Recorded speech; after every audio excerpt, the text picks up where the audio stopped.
Welcome, everyone. I would like to now convene the October 14th through 15th, 2024 meeting of the work group to review the design and implementation of the Teaching Performance Assessment. The Bagley-Keene Open Meeting Act for teleconference meetings require the work group members who are attending the meeting via teleconference to disclose if any individuals 18 years of age or older are present in the room at the remote location, and the general nature of the member's relationship with any such individual. Are there any disclosures for members attending via Zoom? No. Thank you. Work group members who are participating via Zoom must be visible at all times on camera. Please log off Zoom if you need to leave the meeting and log in when you are ready to rejoin the meeting. If you experience broadband or internet connectivity problems while participating in the meeting, that would be remedied by joining without video. You must first announce the reason for your non-appearance when you turn off your camera. With that, we will now take roll. Recording secretary, will you please call the roll? Here. Mr. Brown. Here. Becca. Here. Alia Diacatono. Brandon Here. Escobar. Ursula Estrada Rebellis. Here. Marty Harvey. Here. Colleen Haven. Here. Herrera. Linda Hahn. Here. Morgan. Here. Joshua Notham. Benjamin Odell. Here. Andy Redford. Here. Kathleen Rowley. Here. Rebecca Sackett. On Zoom.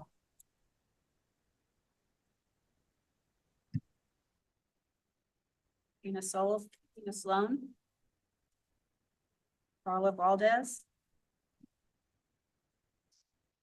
Juliet Wallleitner. Here. Matt Wallace. Here. Beverly Young. Here.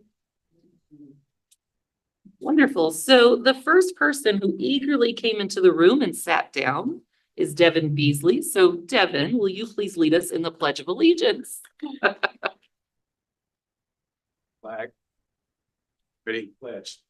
I pledge allegiance to the flag of the United States of America and to the republic for which it stands, one nation, under God, indivisible, with liberty and justice for all. Thank you, Devin. I would like to remind everyone about the meeting procedures before we get to today's agenda. We have work group members participating from the commission building. We also have work group members participating via Zoom. The public has the option to attend the work group meeting at the commission office or participate remotely through Zoom webcast or a US toll-free phone number. The meeting room technology includes built-in microphones, speakers, cameras, and monitors. Please note the ceiling microphones are always on and will pick up everything that is said at all times. So please be aware that anything that is said in this room will be captured on the archived recording of the meeting. Therefore, side conversations should be kept to a minimum, if at all, while you're in this room. Work group members attending the meeting via Zoom that would like to speak, please raise your hand icon that's featured in Zoom. Because this is a hybrid meeting, we will need to conduct each vote by roll call. We would like to ask the members of the public who attend the meeting via Zoom and would like to make public comment to check their Zoom identification. Your Zoom identification is the name used when logging into the meeting. It is important that the Zoom identification is accurate so we can call on you appropriately during public comment. Next, we will cover the public comment procedures. The chair will announce when the public comment period is open during the presentation of the agenda item and ask for anyone who wishes to comment to notify the meeting moderator. Individuals who attend the meeting at the commission office will need to submit a request to address the work group card to the meeting moderator. The meeting moderator will notify the individual when it is their turn to speak. At that time, the individual will be able to approach the table and share their comments. Individuals who join the meeting via the Zoom webcast will need to click on the raise hand icon to inform the meeting moderator that they would like to speak on a particular item. The moderator will notify the individual when it is their turn to speak by calling on their Zoom ID. At that time, the individual will be prompted to unmute their microphone and will be able to share their comment. The Zoom ID name used by the member of the public to join the Zoom meeting will be displayed to the public when the individual provides public comment. Individuals who join the meeting through the US toll-free number will need to press *9 on their phone to inform the meeting moderator that they would like to speak on the item. The moderator will notify the individual it is their turn to speak by calling their phone number and will allow them to unmute their telephone. At that time, the individual will be prompted to press *6 and they will be able to share their comment. Please note, only a partial phone number will be displayed to the public when the individual provides their public comment. Public comment is limited to 2 minutes per speaker to speak on a particular agenda item. We ask that you keep your remarks brief and focused on the particular item that you are speaking to. Please note, the entirety of this meeting is being recorded. After the meeting, the archived audio and video will be available via the Commission's website. We will now open for public comment. Public comment is limited to 2 minutes per speaker. Recording secretary, are there any public comments? Have any public? The public comment period for this item is now closed. We have a motion to approve the September 2024 RDI-TPA Workgroup meeting minutes. Thank you, Benjamin. Thank you, Devin.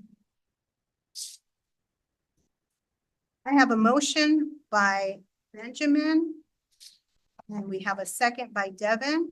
Any discussion? All right, will the recording secretary please call for the vote? Devin, please. Lisa Brown. Aye. Camarillo. Aye. Kathy Creasha. Aye. Super. Aye. Estrada Gonzalez. Aye. Lori Harvey. Same. Colleen Hicksman. Aye. Alicia Herrera. Oh, aye. Jason Hamilton. Aye. Benjamin Odell. Lee Redford. Aye. Thank you, Rob. Rebecca Socket. Rebecca Socket. Aye.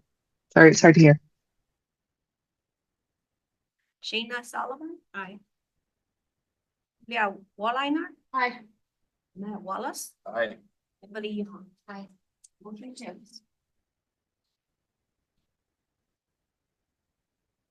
All right, so the next item on our agenda is 2A.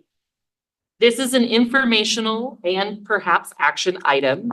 And we'd like to start with any updates from our commission liaisons and staff.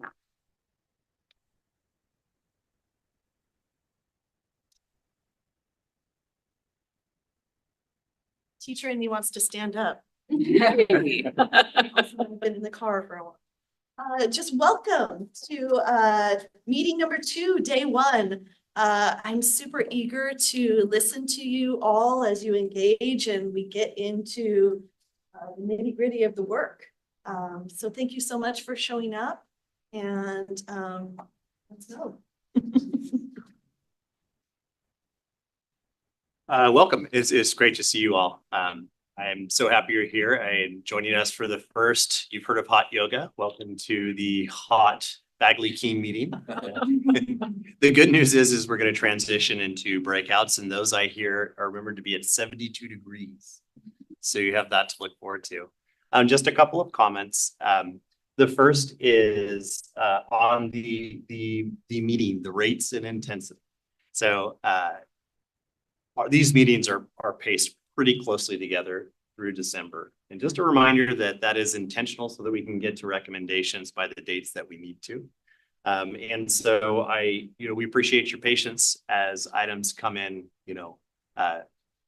close to the time that we start or the day before. And, we're going to commit to make sure that everything that we post everything as well in advance as we can, and appreciate your flexibility when things need to come in a little bit. The other thing is you'll note that the cafeteria is open. And so that is a new food option that you can enjoy. And it's right across the way. And so when you take your lunch tomorrow, you'll have the food trucks, the cafe, and you'll have the cafeteria to enjoy. Otherwise, everybody, thank you for completing the survey about what's your attendance and the binders. I just gave everybody a binder. There are only a few of you that didn't want one. If you said you did not want a binder and I gave you one anyway, and you're really upset, you're angry about that, you can leave it and I will recycle it. My apologies. So, and then the last thing I would say is, we're gonna sift through a lot of information, and we're gonna do a lot of thinking over the next couple of days. It's easy to sort of lose your train of thought. It's easy to kind of, to get lost in detail. And so, just two things that I would put out there is to, when you're feeling like, wow, this is a lot. My working memory is overloaded. I'm experiencing, overload. Just think back to the law, get right back into 1263, look at Education Code section 44320.2.3 and 0.4. It's crystal clear. Take a look at that. And it will be by the end of it. And then also, consider the end users. So the lived experiences, when we get talking about data, it's easy to forget that there are, lived human experiences behind those data points. And so, really do hold that from the perspective of the people that are raising their hand and saying, we want to be teachers, we want to be professors, we want to contribute. So that's all for me. Thank you so much, Adam. And hello, everyone. It's great to see you again. Even though it's warm and even though it seems like only yesterday we were but that's good. We're going to get to know each other very well, especially with roll call votes. Associating names and faces by within an hour, I feel quite certain. So since we last met, Senate Bill 1263 was signed by the governor. So that was the bill that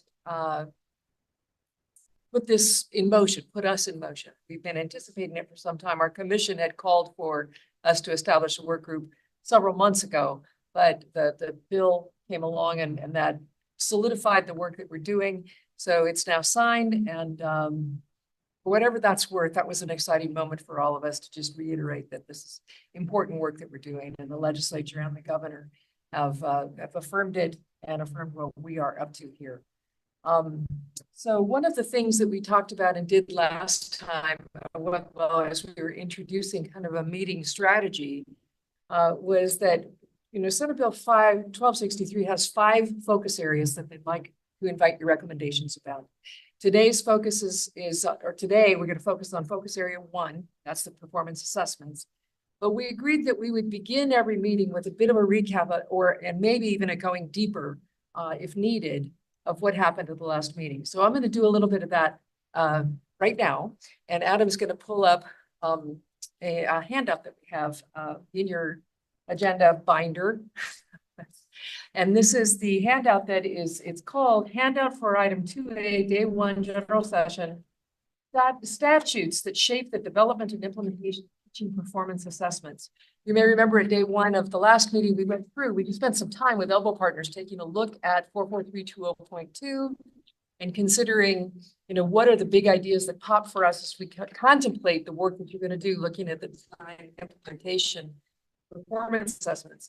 So what we did is we pulled 4 primary statutory references into this document and identified for each one of these different points of reference in statutes What are candidate rights and responsibilities relative to performance assessments? What are preparation program rights and responsibilities with respect to statute? What are the commission's responsibilities? What are the performance assessment design responsibilities, which is very pertinent to what we're looking into today? How are they designed? And then finally, what are the accreditation responsibilities here? We thought it would be useful for all of us to be able to refer back to this document and to think about. I call this, we call it, Adam calls it the document formerly referred to as the givens, but I still think of it as the givens. Statute sets the four corners of what is expected regarding performance assessment, design, and implementation. And we have lots of opportunity to think about how this gets implemented and what recommendations for improvement are in front of us, but we're operating within this statutory frame. So I just want to point out a couple things to you. First of all, on the very first page of this handout, 44259, we did not discuss that at the last meeting, but that section of code lists all of the requirements for earning a preliminary teaching credential for multiple subject, single subject, and special education. And item B lists all of those, and item 3A under B of 44259 states that candidates must satisfactorily complete a program of professional preparation that has been accredited by the commission, and that it must include teaching performance assessment that's aligned with the California standards for the teaching profession. And the final provision here that's key to our work is that the commission must ensure that a candidate recommended for a credential or certificate has demonstrated satisfactory ability to assist students to meet or exceed academic content and performance standards adopted by the state board.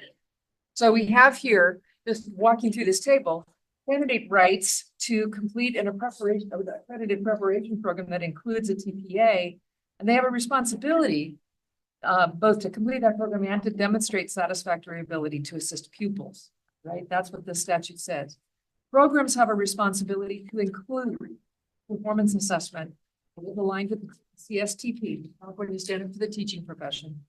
And they also have a responsibility to recommend candidates, excuse me, for a teaching credential,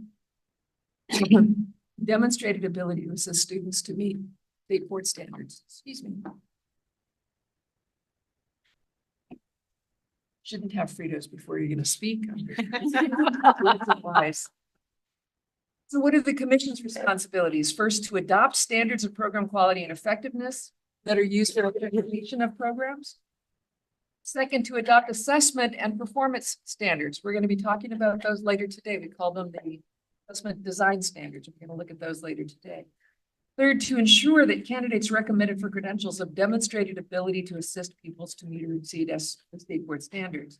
And as you dig in and remember the next sections of code, and I promise you, I'm not going to read this whole chart to you, tempting as it might be, because I love this law, the performance assessment is a tool, the only tool, but a primary tool enabled by the statutory of requirements that is used to ensure that the candidate uses to ensure that candidates recommended for credential have demonstrated the capacity to do this work.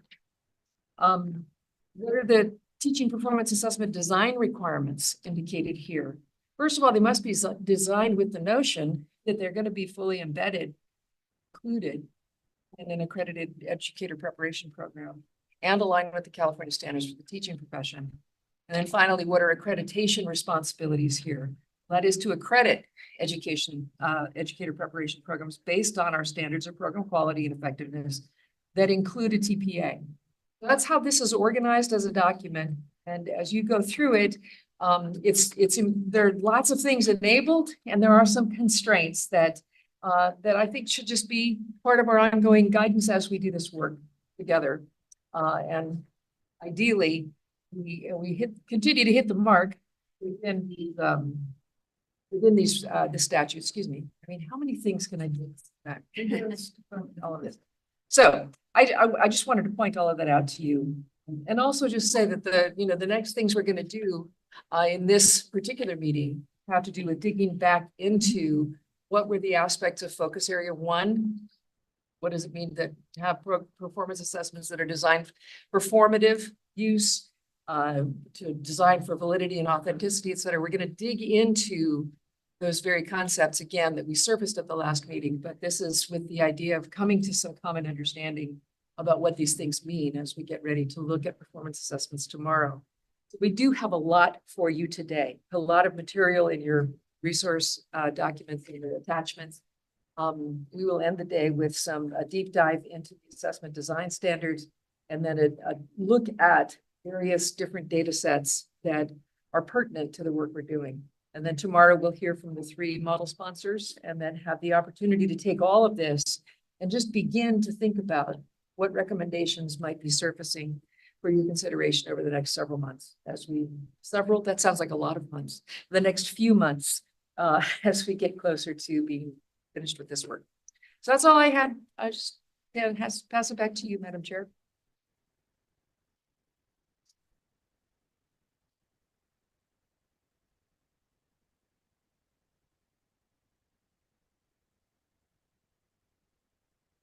All right, so before we move into the next section of our day and starting the work that we're going to be doing, we wanted to review the norms. Will you share it? It's not in our binder, but it is in our slides. And we added a few things at the end of the meeting last time, but upon reflection over the past few weeks, is there anything we would like to add to the norms? Or do you like them as is? Let's take a few minutes just to remind ourselves.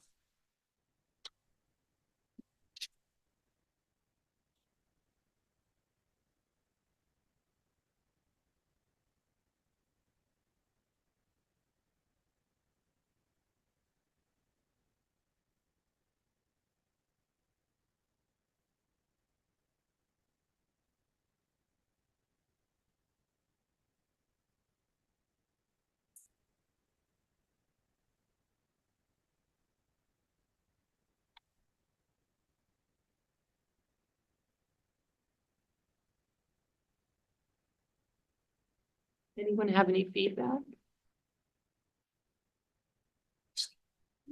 Hi, on bullet point 3, where it says speak your truth and complete understanding of truth. I do appreciate everyone in this room. I think we were all being really just very mindful and respectful of each other, and just I felt like tiptoeing a lot around issues because we're being very respectful.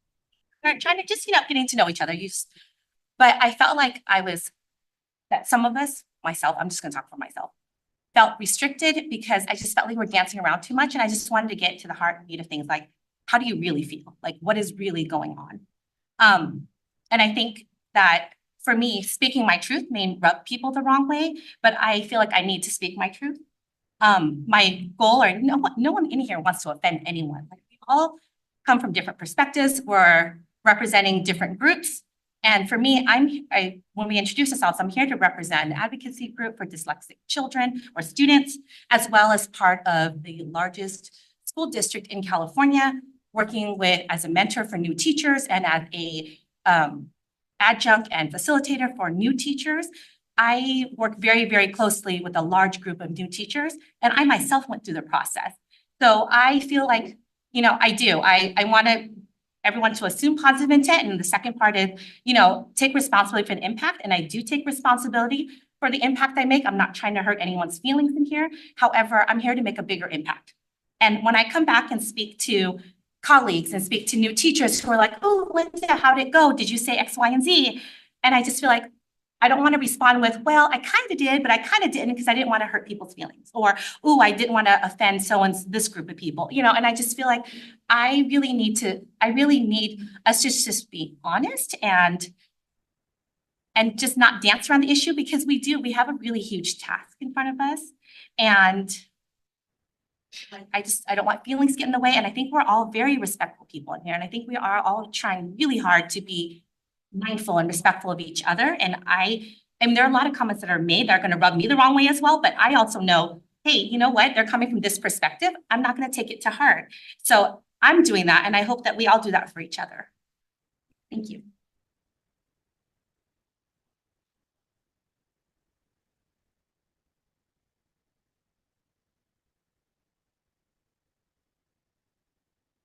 All right, without any other comments, we'll accept the norms as written.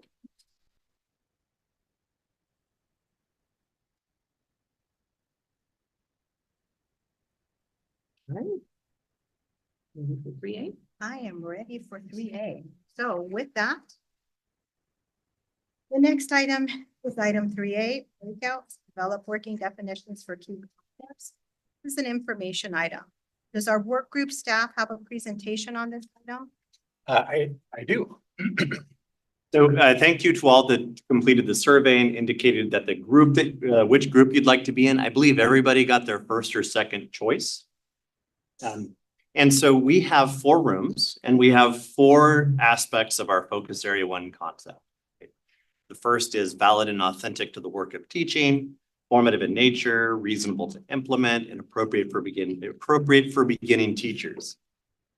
These are concepts that we discussed and were a little bit fuzzy, right? That could use some definition. And not definition to say that this is the definition that is going to be adopted by the state for all time, but a definition as the basis for our recommendations. So when we send recommendations forward to the commission that address formative in nature, we have and by that we mean this and these attributes as well. And so this first task today is to go into some 72-degree rooms with members of your group. And we're going to work on some definitions. There are resources to help you along the way, including your notes from the last time. You'll see those in your packets. And there's also some other tools. So it was important, and this is what you get when almost everybody in the group is a credential holder. It was important to the co-chairs that we had multiple means of representation and action and expression. So the first thing you'll notice in there is that we have chart paper. And so if you want to work on your definitions using chart paper, that's there. Each room has been stocked with 2 brand new Expo markers. Exciting. How many of you have that place at home and you come home from the end of the day and you put your marker there and you got like 10 of them? Yeah. So we've got that. And then Madam Co-Chair, we have multicolored sentence strips and Sharpies available on the table there if your group wants to do sort of sentence strips. As always, if you want to use a PowerPoint slide or you want to use something virtual, you could do that too, and then just send it to the RDI-TPA Workgroup email. So that's sort of the idea. I want to show you just quickly the handouts that you have. If this works. Good. Okay. Do not see what I'm seeing. It's because it's sure.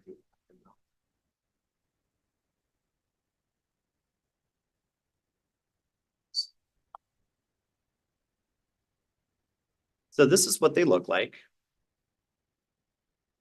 Zoom in. They all say focus area 1 key concept. So they're all part of focus area 1. This one is the appropriate for beginning teachers. And we'll put a slide up that has which breakout rooms you all signed up for in case you don't remember the survey you did 3 weeks ago. And it kind of gives you just an index of the things that are included in this document, which are in your binders. Gives you a working definition template, related statutory requirements, the group discussion notes from last time, as well as concept and context, which this is a section that references other important related resources. And then there's a question mark because it was also very important to the co-chairs to mention that to emphasize that you are resources and the experience and expertise that you applied with, were selected for, and bring to this process are very critical to this as well. And so that is there. The template, we have a recommended template that I wanted to just touch on really quickly. And it follows this sort of a format. The general working definition, so take a key concept like appropriate for beginning teachers, and you can kind of have the big picture overall. And then some attributes. You can bullet out some attributes. So you don't have to spend too much time wordsmithing a paragraph that gets, a sentence that gets longer and longer and longer and longer. If any of you have been involved in strategic planning or something of the like, that you have clean statement and the options for bullet points that add attributes beneath it. So the idea is you're gonna find your rooms, maybe elect a facilitator. You don't have to elect, maybe appoint a facilitator for your group. And then you're gonna have about an hour to examine your notes from last time, to look at the resources, to have a discussion, and then to come up with a definition to bring back here. What I would like to ask is for one person in the group to email me the final text that you get. And I'll come by and I'll remind you of this as well. So that I can have something to present, because our next item is to consider adopting these as definitions. Yes. Bring people to San Jose State. It probably won't come as a huge surprise to my friends in the room, but as a professor and a researcher and former classroom teacher, I've been around long enough to see us invent and reinvent, once again, invent the wheel, which is good because every generation has to decide for itself what we mean by things like formative in nature or appropriate.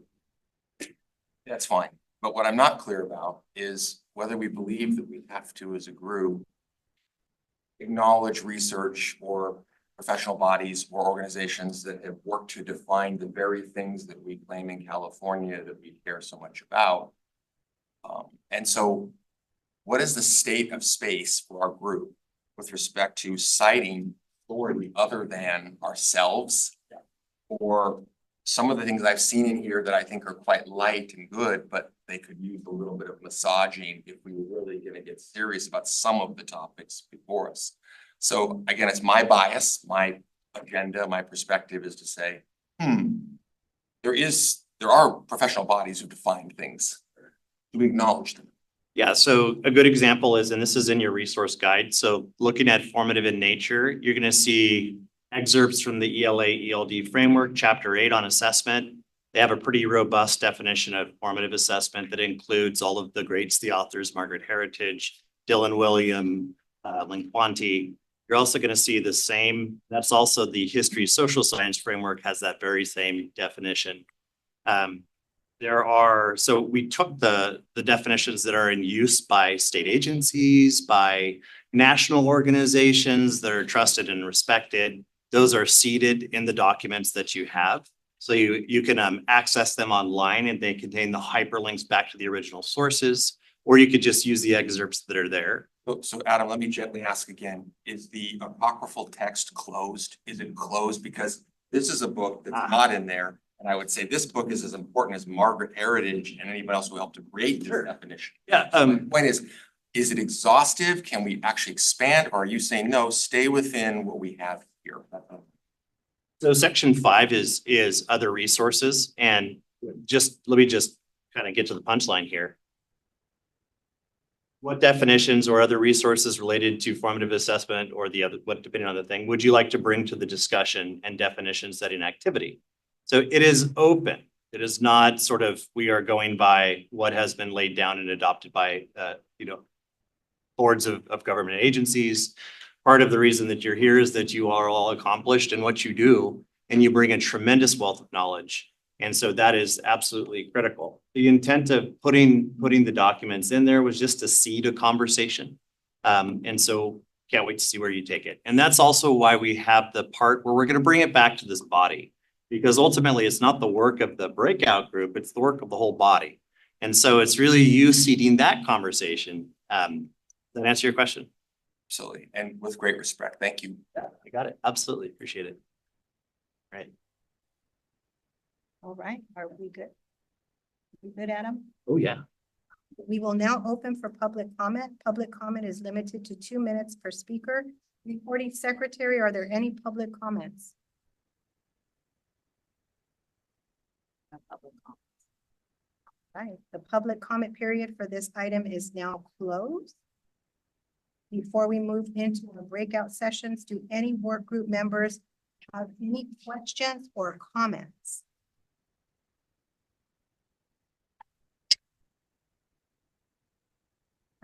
Hearing none. So if here are the assignments, everybody has a little pad of Post-its. If you want to, maybe if you need to record it, The materials are in there. Center strips are on the side. Yes, Joshua. Group 4, I can't see with the Zoom window, with our room assignment. 53. 153. And I'm not on there, but I did want to be in group 4 and it looks like there's space. Go for it. Works out. And I'll leave this up. And if you have any questions, we'll be circulating, and otherwise. Linda, did you have a question? Oh, I'm also not up there. Can I stay in here with you? You can pick one. So this Okay. is just what you put on your surveys. Thank you. Welcome. All right. Go ahead and move to your breakout rooms and good luck. In with everybody in about 30 minutes. And if people are getting close. Before you go, Staying here. Wait, I'm sorry, 1 second. Hold on. what the issue? Minutes for us to set up the. So take 5 minutes and then the laptops will be set up in each of the spaces for you, okay? Thank you. Thank you. 5-minute break. Enjoy. Have to stay in here. Some of you do have to stay in here. Thank you very much. You?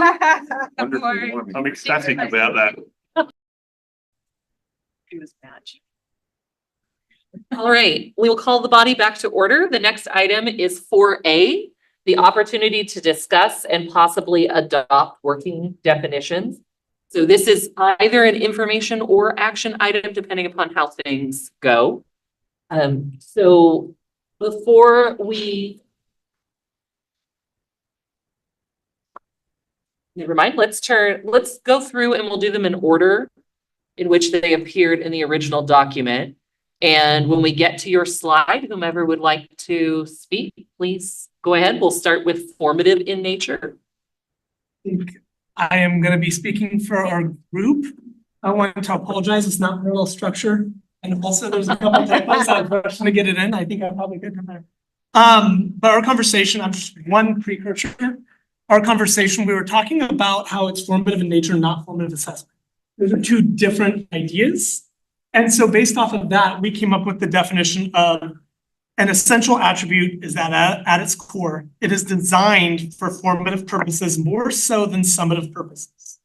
By design, it must be a process where feedback is articulated, is transparent, user-friendly, and actionable. So that's what we came up for definition. For attributes, we got provided specific feedback with actionable steps, strengths-based, equity-focused, just-in-time supports, differentiated supports, continuous revision and continuum of practice and process-based to demonstrate growth, progress-based dynamic, personalized feedback, and then provides opportunities for reflection. Okay, so that's kind of what we came up with formative in nature. You gonna add anyone? You guys are probably tell us. I just read things.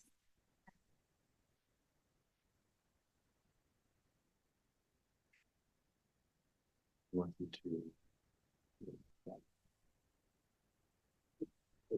to question. Oh, sure, of course.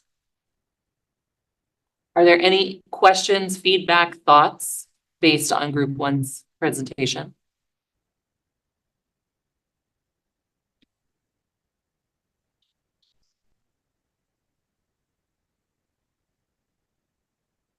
So if you have any, if you have any questions, about what do you mean by specific words, or what was the discussion around this, or what are you wondering? I got to listen to a lot of the discussion. It was just a really, really robust kind of conversation. So yeah. Can I ask a question about,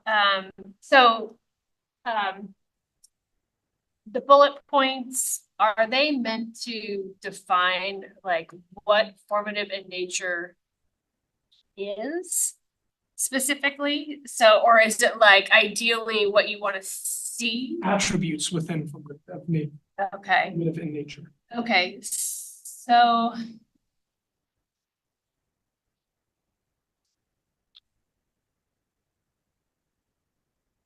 Okay. Okay, and just thinking about each one of them. I was gonna say it would also be hard for me, it'd be hard to process something that a group spent an hour. I know. And you throw it in front and say, everyone agree, right? Like, I feel like there might be some time for processing that's needed. Yeah. So maybe it should be, instead of, like, conversation can happen, but maybe I would propose to like go through the presentations, allow people to process and take notes and then come all back. together. Is that okay? That makes sense. Like, Yeah, that's like in relation to each other. But before we move, let's see. By design a draft, is it open to change as we Yes. process? Yes. Always fun to be the first to go in anything. I just want to say that I was incredibly impressed by our team's not only depth of knowledge, but passion around seeing all of those things as things that one could reduce down or connect up or even make alliances with other parts of the work. But the people really felt like had to be said. I just want to say that, again, this is our first draft, so we're in the spirit of formative feedback. We welcome it now or at other times. There might be ways to put sentences later. There might be ways to type. I think this was our best sketch with some really deep conversations. Can I ask a question about just-in-time support? Can someone articulate what that means?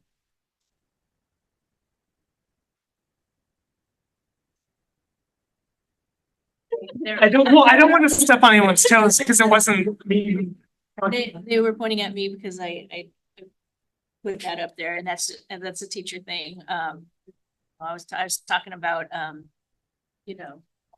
provide students with scaffolds. There's just in case scaffolds or just in time scaffolds, and we don't really want to throw out just in case scaffolds because that reduces rigor in the classrooms, right? But we do want to do just in time supports, which is formative to where that student is at. So I imagine that would be something that, thinking about formative nature for teachers, that would be a similar process of knowing where they're at in their teacher journey and putting out just supports for them to continue the rigor in their process through their knowledge of teacher education.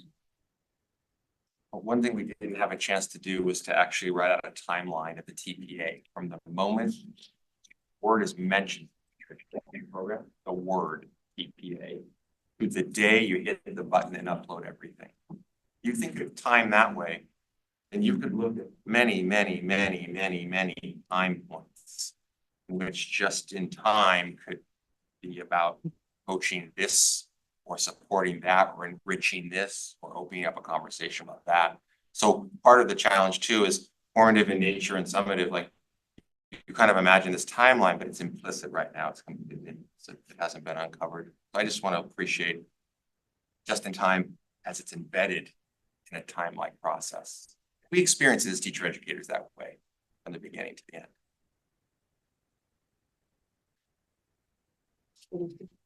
Did you, like, with just in time, did you discuss the word like responsive, that bullet point? That part of just in time idea, like when you're talking about what you mean? Yeah, I think Responsive. yeah, I think dynamic response. I think also I'm just trying to. adaptive was in there at some point in time, but yeah. Okay, got it. It's similar to that. Yeah, just in time would be based off of what do we see as like needing extra support. Right. Let's pay attention to that and provide that support specifically. So I Okay. see that's incredibly. I'm wondering about the who, like, is it the, like, who's responding to, like, when you say just in time, like, who's responsible for that? That was a lot of our conversation. Sorry. You got this. You know what I mean? Yeah. I mean, there's this whole thing about aspirational definitions, and then Right. there's the whole thing about implementation, which is use. Right. One of our colleagues pointed out about use. Part of just in time is also related to and responsive and useful and usable. Right. So that there's a cycle. We didn't put up feedback loops, but it kept being mentioned again and again on our little chart over here. So we actually did play with loops and that as well. Does that help at all? No. I think that's the continuum of Okay. practice is where we talked about like the loops and the continuous revision process. We also talked about the problem that right now, as it's understood by some of us, there's a wall between feedback that could be seen as just in time. Let's say the student candidate you're working with needs to press the button tomorrow. And they come to you 2 days before that moment and they say, can you give me feedback on my written portion of my TPA? And the answer would be from our institution, no. Yep. Same. Right. But there's also aspiration, and then there's this reality of there are actual ethical, and we would probably make even stronger claims related to reliability issues, validity issues around when do you have to say, no, I cannot co-write with you or co-feedback with you. And that's a huge tension, I believe, that we didn't get a chance to really go deeper into yet.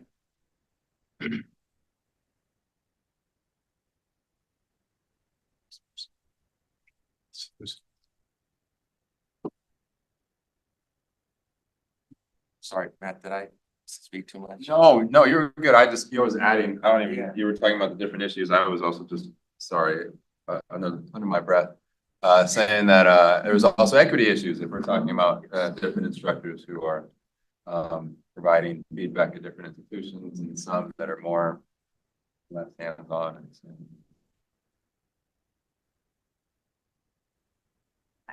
Which makes me also think about this whole feedback, like formative is about giving feedback and giving that opportunity. So at what point do you say that feedback needs to be stopped? You know what I mean? You're saying, well, 24 hours before, we're not going to give you feedback. What about 72 hours before? You know what I mean? What about a week before? You know what I mean? Then you get into that. Whereas formative is feedback. It's all about feedback too, like constantly. So I don't see a problem with 1 minute before I hit submit, you give me feedback. You know what I mean? I mean, that's me, but now we're running into that issue. That is some formative feedback in terms of time, or is it in terms of like the stage of what you're writing and completing? At what stage do you stop giving feedback rather than hours or days or weeks? Right. There's that concern too.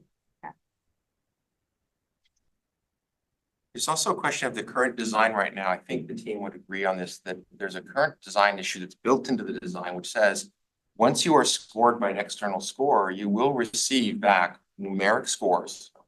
There's a question for some people in some rooms about whether that is feedback, a score, a number. But some would say, oh no, but there's actually with that, the number corresponds to a descriptor inside of a rubric. And one could say, I'm not yet at 3. But you'd have to make that inference yourself. And most people would say that's not feedback. So even in the summative design, one could say that there's not yet a clear, customized sort of next steps, how to, what you might look into, how you might grow. There's no report coming to you to say, you identify your progress, not that you just passed, but what are some areas you could explore going forward? And then someone mentioned induction in our group. Like, so there's this whole kind of, we stopped the continuum in a way with the instrument in its current design. Not that we couldn't add on things. That's why we're here. The implementation of the instrument, not necessarily the way it's just, yeah. Can you say that again, Julia? Sorry, I said it's the way it's currently being implemented. Like, if it's implemented in a way that connects it to induction, then it becomes formative. And if the reports are actually customized to you as a human being in a way that you could say, they're suggesting that I look at a couple things. I'm at a 2, but they want me to be at a 3. They would prefer I be at a 4. So they're looking at me more than just as a cut score. I think that's another reality of summative exam world. Did I pass?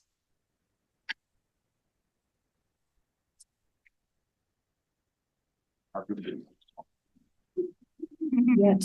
Yeah. So might I suggest that we go to the next one and keep thinking? And then we'll, when we get through to the end, decide whether we want a night to process or we want a moment to process what we might need before moving to a working definition.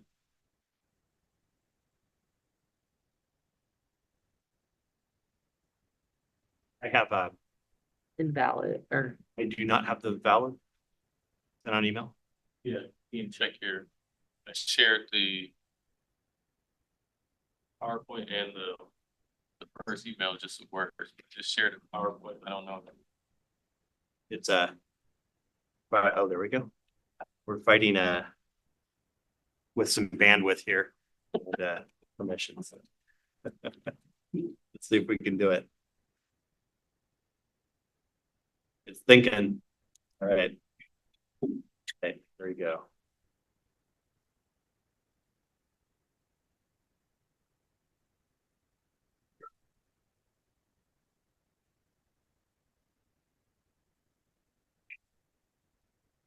It's 2 pages, so just tell me when you want me to go to the next one, okay?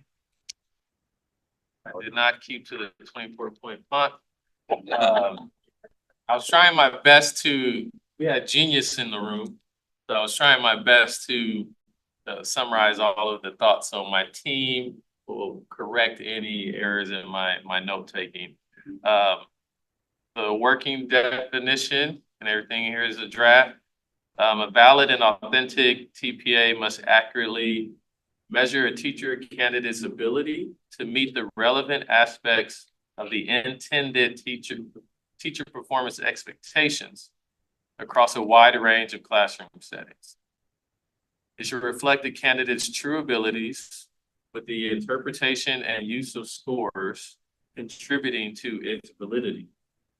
An authentic TPA aligns with typical beginning teacher practices, assumes a developmental trajectory for beginning teachers, offering room for honest reflection and growth, accommodates diverse teacher contexts to prevent disadvantage to candidates over another, and balances the flexibility of individual alternative demonstration with consistency of standardized assessment. The attributes have subheadings and are framed as questions. And again, my team might be able to help correct any of those phrasings, but the first attribute there is that it's relevant to the TPEs. So does the TPA measure essential components of the TPEs in a meaningful way? Second attributes, that the teacher evidence aligns with typical practices of beginning teachers. So are the tasks, evidence, and rubrics designed to emphasize the key competencies expected of beginning teachers and what we want emphasized in teacher prep program? Next slide. Even worse. All right. The third attribute was the criteria is focused to provide an accurate reflection of candidates' competency. We talked about some candidates feeling like they needed to either embellish or fill things in, like, I don't know what to put there. So does the TPA provide a fair and accurate reflection of candidates' abilities without overwhelming them, and validate competencies with appropriate evidence? For example, we talked about, is there too much criteria involved? So it's not giving an authentic reflection of what candidates can do because they're just simply overwhelmed. Next, assumes a developmental trajectory for beginning teachers. It started with the idea of, is there room for someone to feel like they can make mistakes and errors, or that they can talk about that the lesson bombed, and what's the process for that? So does the TPA assume a developmental trajectory for beginning teachers, allowing space for honest reflection, imperfection in performance, and growth? Next, does it equitably address candidates' context to mitigate disadvantages to candidates? So even in the comments talking about, does, you being a good writer, does that set you up at an advantage, and all those, what are the alternatives? Does the subject that you teach put you at a disadvantage, or your own personal context? So does the TPA account for various classroom contexts? Yeah, so like even your classroom context, not allowing you to be able to actually respond to certain parts of the TPA. Does it account for various classroom contexts, ensuring fairness and adaptability to different teaching environments and alternative methods of demonstrating competence, such as a video versus a written response?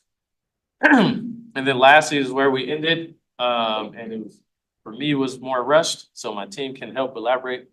But adaptability versus standardization is kind of a challenge, or this push and pull between the two. Does the TPA strike a balance between flexibility for individualized evidence and maintaining consistency and fairness through standardized criteria?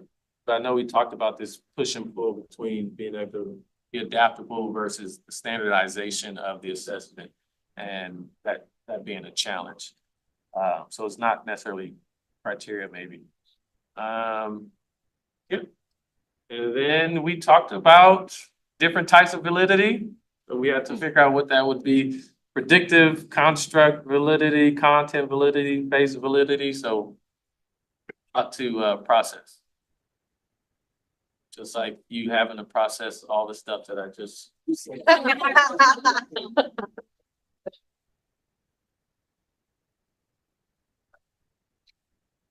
Can you go back to the first slide?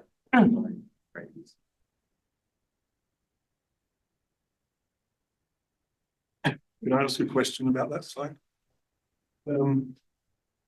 It's the third line where it says across a wide range of classroom setting, which links to one of the attributions, the various classroom contexts. Did you deliberately avoid the word all? Said all? Or just I mean, did you discuss whether it should be various or whether they should be all California classroom content? We didn't, because we figured your group was gonna do that, so. And we were relying on you to do it. We said, Someone else must. Isn't that someone else's group? We said, okay, well, the word all wasn't deliberate, that it was. Okay, it just because across a wide range sends a message to me that some can be left out. A wide range doesn't mean all. It means that some classrooms can be left out, I think, in that way. We might have put all, and maybe just when I summarize it. Yeah, it's probably your fault. It is. Hey, go ahead. So jump ahead a little bit, because we did talk about what classroom settings can be assessed. Okay. And public, but not just public, because private can also, but there are criteria for private schools to assess credentialing candidates. So to say all wouldn't actually be factual, because there are some private schools that don't fall under the criteria. Does that make sense? And so I think that it can be a public school, or it can be an accredited private school, and you guys have to correct me if I'm wrong, that teaches content standards with a diversity that reflects California's population, but that still is like 99.9% of California schools. It's not all. And so I don't, unless you want to change it to all, because I'm ready to set stuff on fire. Let's do it. Let's change it to all. Like, I think that's what we came to in our group. Why it's not all. You could just say across California's classroom setting. Yeah. Yeah. Avoid the word all, because I understand what you're saying. Unless you wanted to say only public schools, but that isn't true. You couldn't do it. Yeah. You just told me. I didn't know. I didn't know that either. Oh, okay. Yeah. We're all learning. Wanted to give some warm feedback on, I love the use of questions as well as thematic views. I mean, right, it's structured different than how we did both. You framed it as a set of attributes with question supporting those. I think that's a really nice frame. And I would invite our group to think about that too when we go back. So I wanted to ask again, what is our process for iterating our own work as we work together and learn from each other? It's very collaborative right now for me. So do we have more time to continue tomorrow, the next day? That is iterative at the moment, depending on the outcome of the next two presentations. I think we're kind of forming that as we go. Yeah.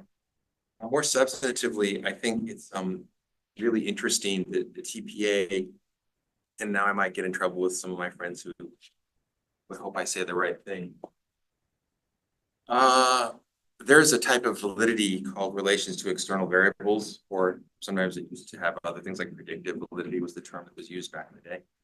what that means, I think, is, are there other instruments besides the TPA that can correlate with what the TPA finds in terms of teacher candidacy ratings? Is there another instrument, and has there been any validation work to understand how the TPA score correlates positively or negatively with another sort of instrument? And I've been wondering a lot about that as a researcher in this space for a long time. I think we have an internal argument about whether it does the work of aligning with authentic teaching. But I'm not sure if your group got to or anyone asked on the predictive stuff. Not does it predict your job outcome, but does it actually relate to any other way you measure what we might call safe beginners? The MET study is an example straight out of Gates Foundation. I'm not proposing that, I'm saying, but it's an example, another measure of readiness to teach or quality teaching. And we talked about that, but it was a bit of a struggle because what we concluded was that predictive validity is not applicable in this case.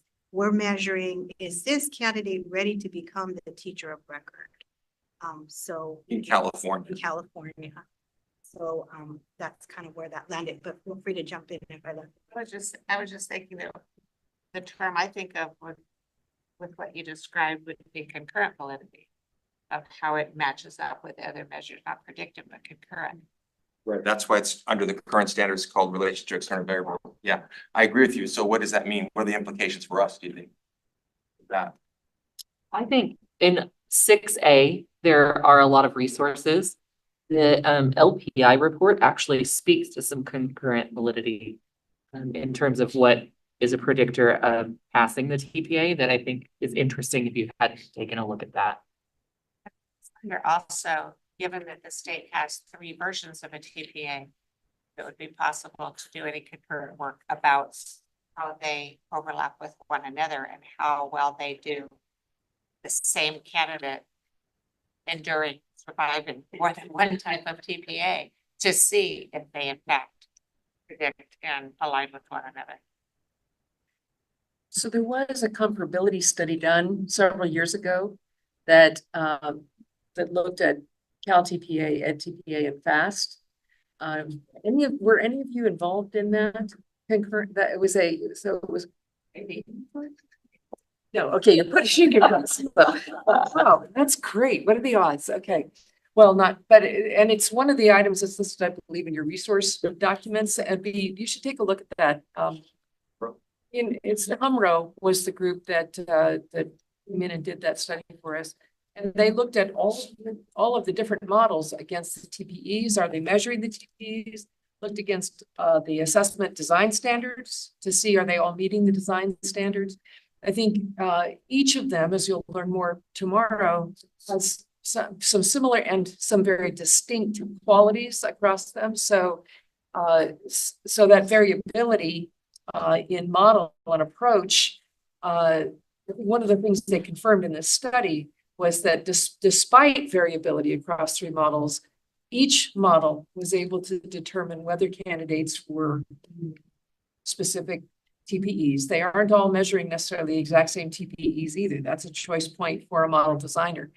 But that they could just do so, they could meet reliability and validity studies and evaluations, but come at it very differently. So I don't know whether that's getting anywhere near your question, but there is a resource. I think it's HUMRO, HUMRRO.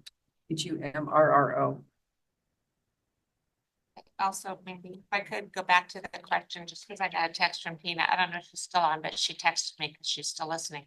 With the point about all classroom, whether it, and she said regarding the point of all classrooms, program standards define what student teachers need to be able to experience in their student teaching classrooms. And so perhaps that question needs to refer to program standards. We go to the next slide again, since we're trying to look at the slides. Right?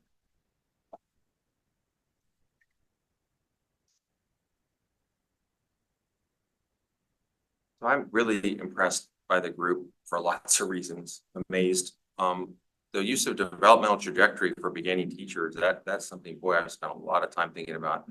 So let's talk about that. Can you just kind of unpack that a bit for us, what you all meant by that? because I think it's something to think hard about. And it may relate to the formative in nature group quite a bit. Leads to the appropriate for beginning teachers slide too. I'm gonna jump in because it's based on what Jason talked about, I think, Jason, about the developmental trajectory. We were talking about the importance of reflection in a teacher's work, and I was asking Jason, so, you know, when you teach, how do you reflect? We're talking about how that takes place and whether this is an authentic assessment of that. And Jason was talking about the difference between how he reflected as a beginning teacher and brand new, and how he reflects now, years into his practice, and what that looks like and how it's different. And so we talked about, okay, this is about beginning teachers and what they do. And can you assume that practice, that you want to emphasize, you want to make sure that all important elements of teaching, such as reflection, are included in that initial assessment, but that you have to understand it changes over time. And so teachers change their practice over time and the way things look over time. And so you might need some type of assessment that takes that into account, that they're going to be at different stages. Right, Jason? It's asking you to say more about developmental trajectory and what got you going about it, what you enjoyed about it. That's important. Not you specifically. Shayna, then said. Shayna, that was Yeah. great. It was just the idea that that what Beverly just said, and the idea that there is space for someone to develop over time. So if we're measuring where a candidate is, there is an assumption in the assessment, or that there should be an assumption in the assessment, and the way that it's developed and written, everyone will change. And so I do think that lends itself, or sort of leads to the group that talked about the appropriateness for beginning teachers. That we're working with like early career teachers, we're trying to mitigate when we talked about the threats to authenticity. So if it seems like I'm not allowed to make mistakes on this assessment or show vulnerability of my imperfection, some candidates, like they were tempted to not be fully honest in their work, what they would actually do in the classroom. They're just writing it down for the TPA, but they know they're doing something different.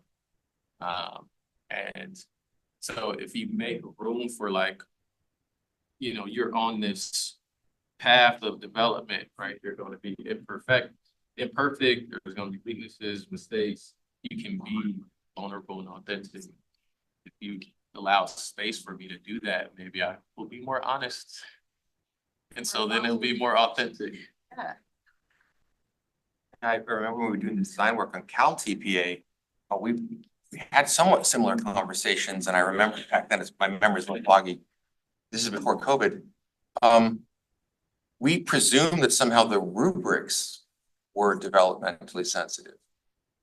That is, that what you did as a 1 was different than as you did as a 2 if it were language stages or categories. And I was just thinking about how whether the rubrics implicitly or explicitly are developmentally capturing what you're describing exactly, or whether they're not quite capturing that yet. Or could they capture that?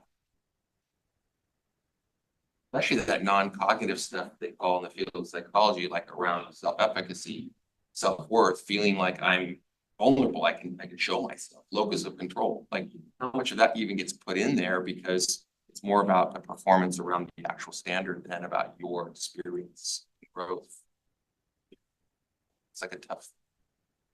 Well, and then what's getting captured in the rubric? Is the rubric capturing that reflection, that vulnerability, or is the rubric capturing, we want you to be able to do X? Well, just to add on, if it's the way it is right now, it's not formative because it is summative, because you are going to do what you need to do to pass the TPA. You don't want a 1, you know what I mean? And you're going to see teachers, and go back to authenticity, I agree with you. But when you're looking at something that's so high stakes as TPA and your credentials on the line, your job is on the line, you're not going to be as authentic. Your goal is to pass, and you'll see new teachers, and I will raise my hands and admit that like you're going to practice and you're going to record like the perfect lesson. You're going to write the perfect or at what you think based on the rubric to get that passing score. So when you have something that's that high stakes and that summative, and there's no room for revision, there's no room to resubmit, there's no room for feedback, then that's what you're going to get because it is that high stakes for a lot of people. So. But I would argue that what's in the law now is asking us to offer suggested changes to actually align it to be formative as described here, right? And so kind of framing it and thinking about what needs to change to make it match this definition.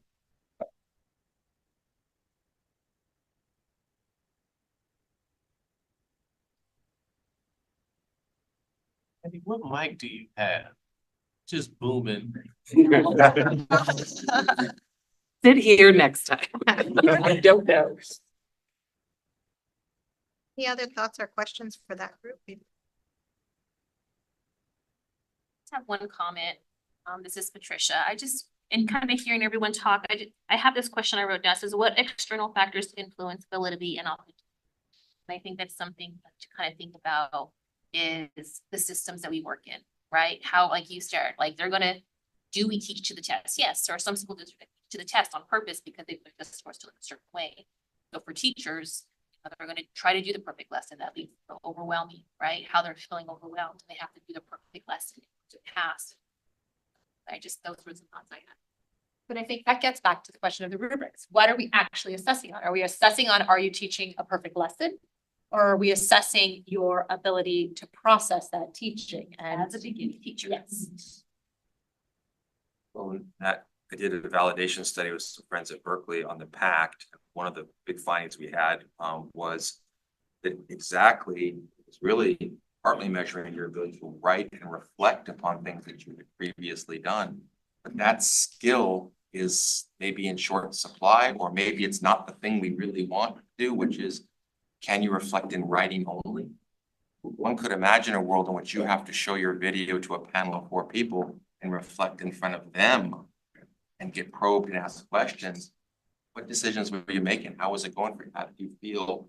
Like, again, the constraint on the box is that we have to do a lot of reflection and writing about external factors rather than embedding those. Please go ahead. So if you talked about that, please. I mean, we did not in any great length, just that this idea that it does, and we saw this in some of the written comments as well, that it does benefit people who can articulate themselves well in writing versus orally. And so what could be other ways of capturing that reflection? Could it be video? Could it be just talking to your phone and send that recording? All right, let's move to group 3.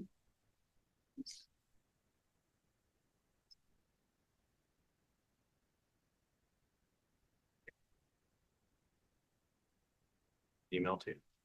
Let's do the poster. Let's switch it up a little bit. I don't know. No, I'm doing the poster. The poster. Just as we was no, okay, you don't have to. Yeah, I can make that. We're both short. I hate to break this to you. Well, we can do. You prefer I do the PowerPoint? No, it's fine. Oh, I'm here. I thought I wasn't going to be in a classroom today. Hey guys. So when we think about reasonable to implement, the conversations very much circled around the conversations that have just happened, because we had valid and formative in mind. And so what we were supposed to give a working definition for is this phrase, reasonable to implement in a wide range of classroom settings. And so we broke it into 3 parts. The green, what is reasonable? The blue, what does it mean to implement something? And then finally, what does it mean to work in a wide range of classroom settings? So our working definition is pretty short. It says supportive of candidates of all content areas and classroom settings. We did choose the word all there, Colin, even though it comes with an asterisk. Thank you, Tina. We also gave some bullet points below that capture the larger ideas that are on our sideways posters. So the first bullet point, of course, it needs to be formative. And we spent a great deal of time talking about formative and what formative means. And fundamentally, it needs to happen sooner within programs, right? It should not be the final step of a teaching program or a credentialing program. It needs to be embedded. It needs to assess teaching, not writing. So as has been previously stated, it needs to be supported by mentors and programmatic folks, as has been previously stated, in authentic ways, in actual supportive ways. It needs to be localized and based on best practices. And a candidate should not be at disservice if they don't have access to a certain population of students. And so that came from these posters that kind of more clearly defined for us, like what is reasonable, what is a wide range of classrooms, and what does it mean to implement for a wide range of classrooms. Look at you, ready to go. Teachers makes the dream work. Yeah. And so beyond that, we had many conversations about valid, informative, and then we trusted you to do your job. And so as we like refer back to formative, we would like to also defer to the previous definitions of those things.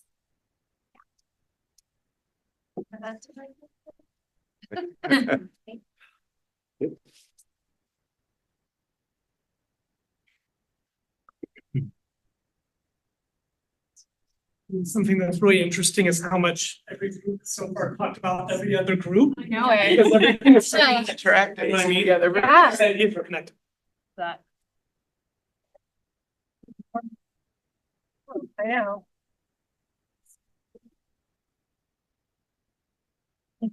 Right. It could actually be really. They're just like different arts. That's what I do.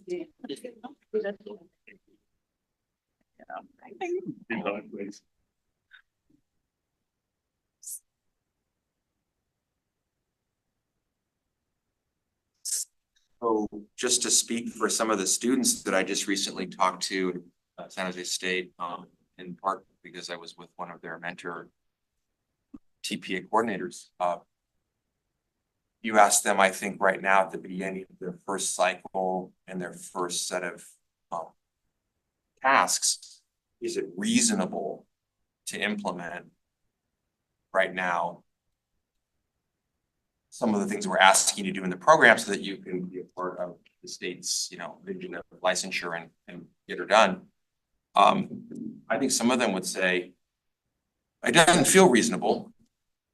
And I suspect some of them would say, one of the things I kept hearing again and again was, boy, that video stuff isn't very reasonable because I'm not sure who's going to hold the camera and I don't know where the plug's going to go. And there was a discussion back and forth about whether the mic was going to be on or off and who was going to have the sound linked up with the video and whether I could take the video and turn it into chunks or whether I had to have one continuous flow.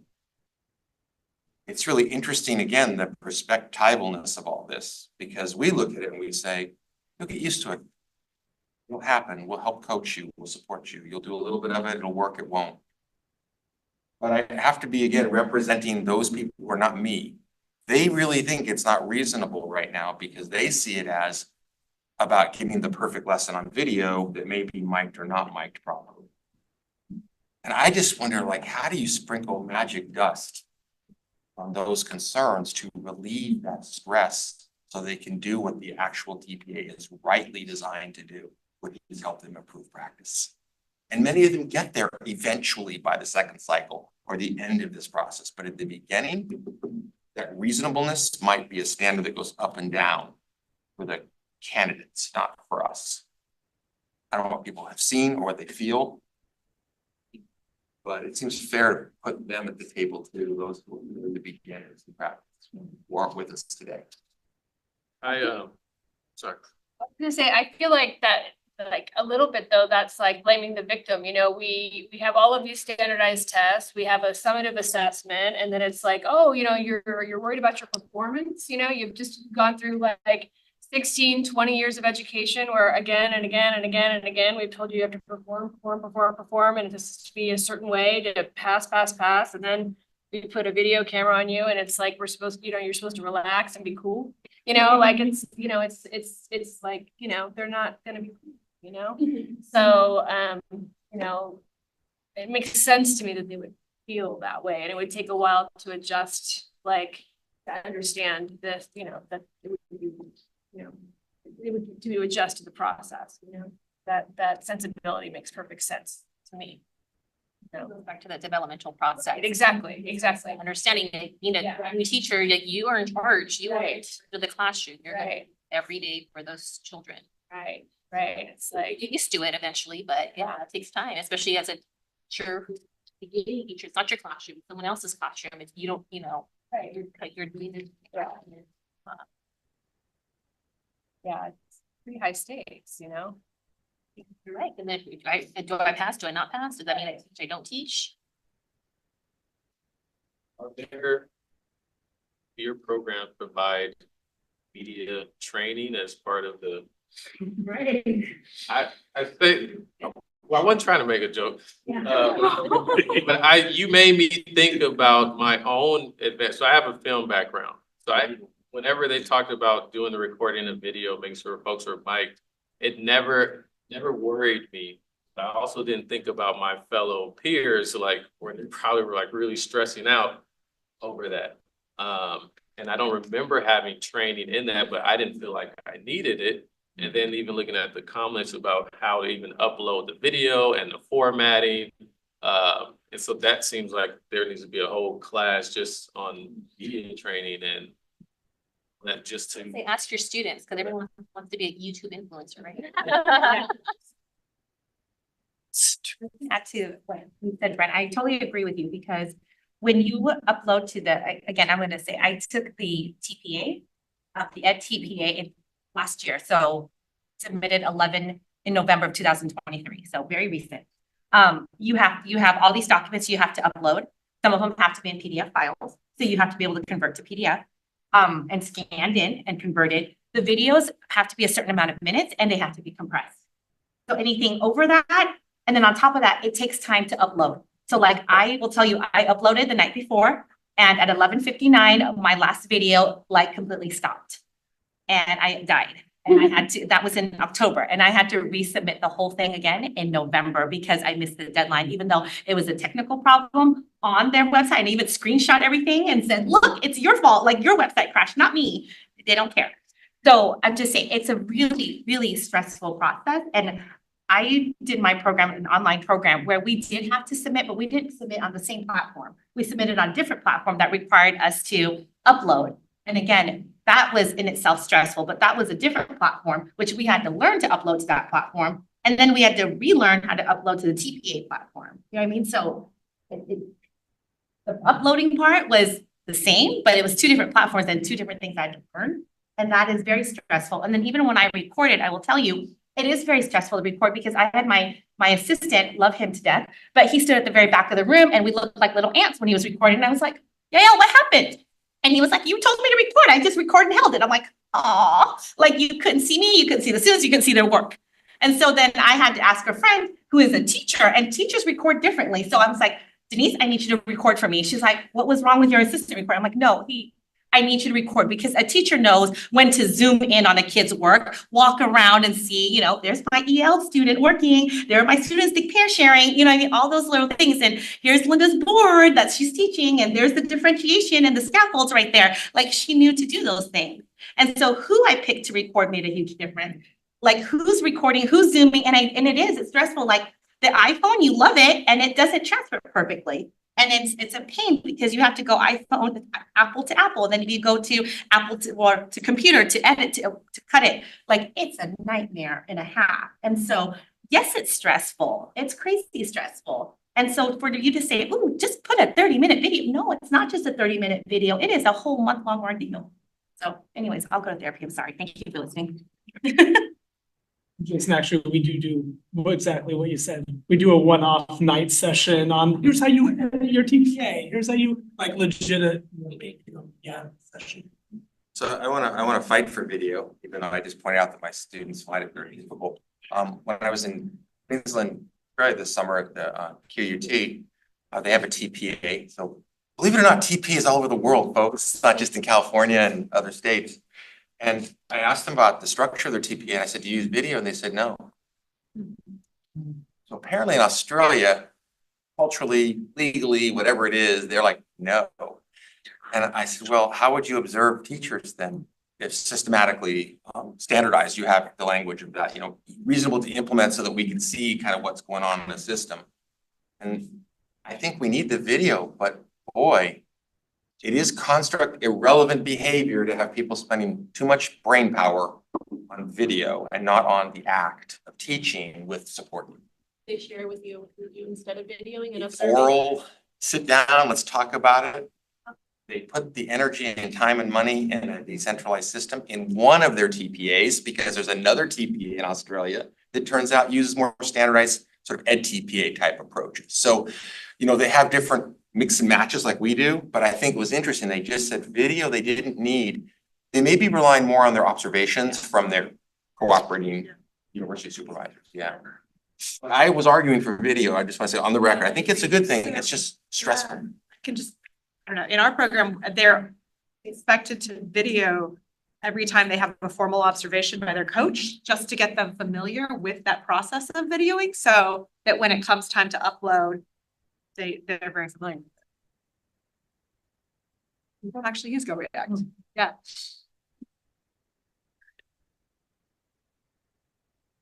Let's go to group 4. We have that. Just gonna say.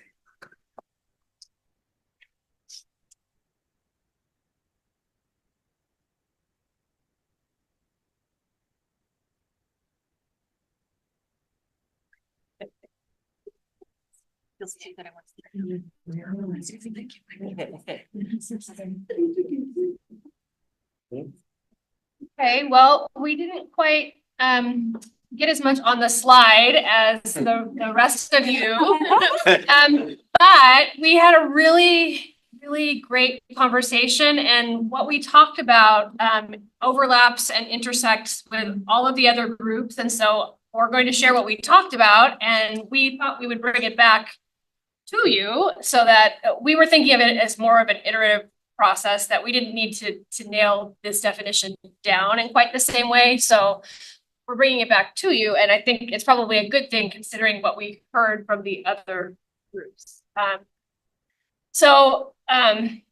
One of the first things that we talked about was simply just like the last group said, this idea of reasonable to implement. We thought, no, it's not reasonable to implement. And one of the things about, appropriate for beginning teachers, we talked about the sort of misunderstanding and all of the misunderstandings and the reasons for the misunderstandings around the expectations and the ideas around just the term beginning teachers. So when a resident teacher is talking about a beginning teacher, when a university professor is talking about a beginning teacher, when our credential candidates are thinking about beginning teachers, when the general public is thinking about beginning teachers, like that means different things to different people, depending on if you're 30 years in, if you are, depending on if you're 2 years in, depending on when you became a teacher, et cetera. So you've got this triad, for instance, if you're doing a university program of like a resident teacher, a mentor teacher, a credential candidate, and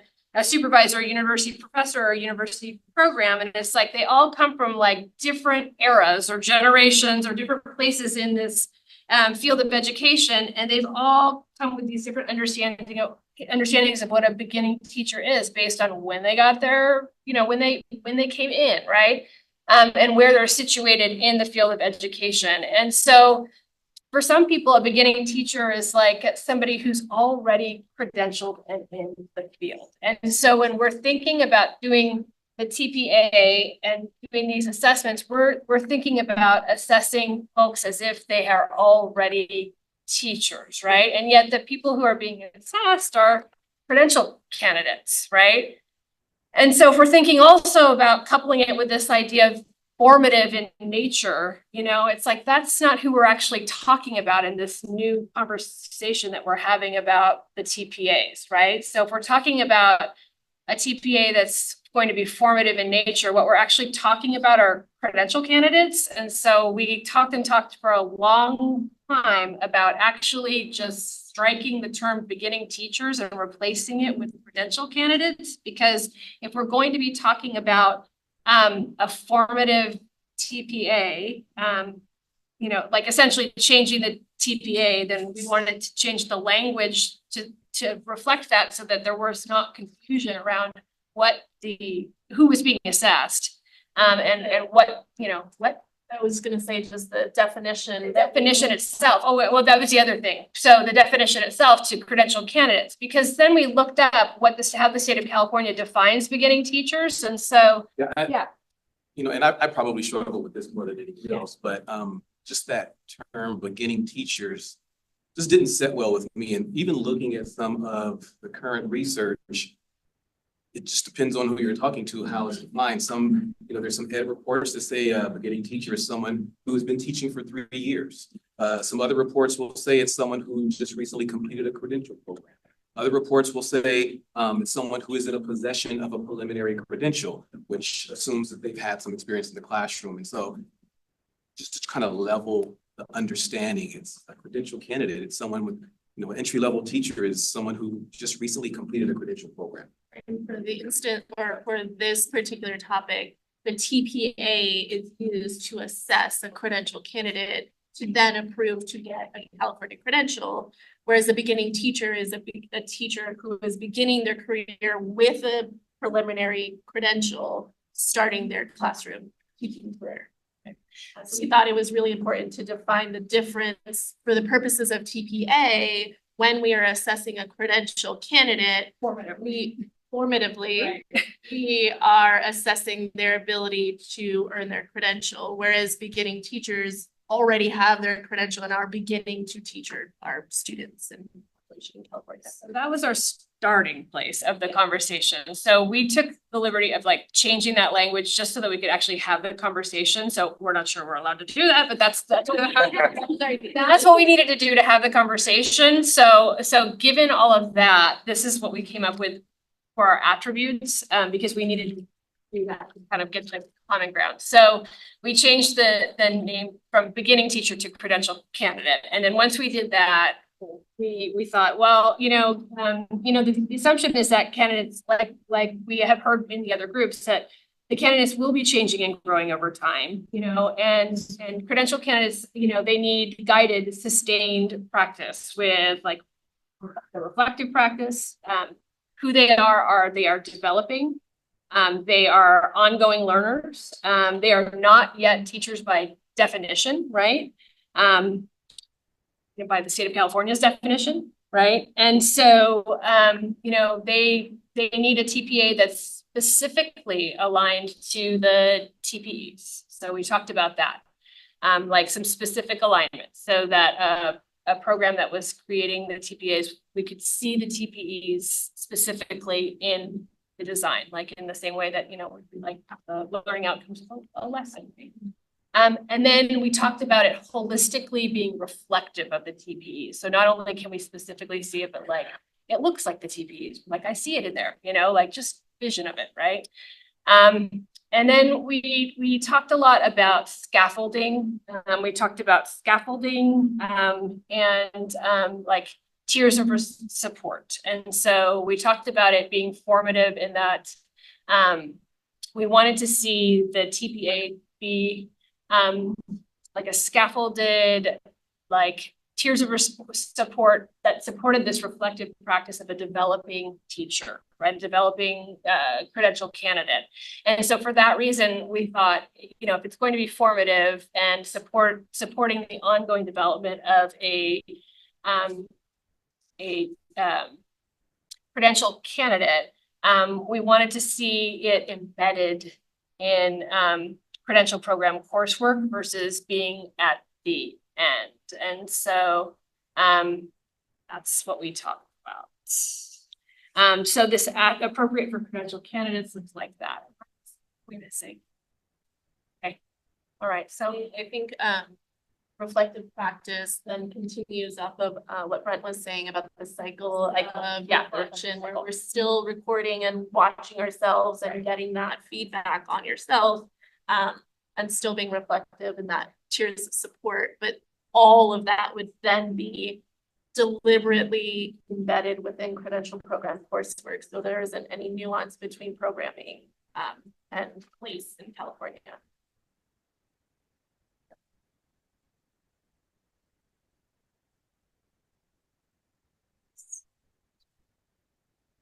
Any questions or comments?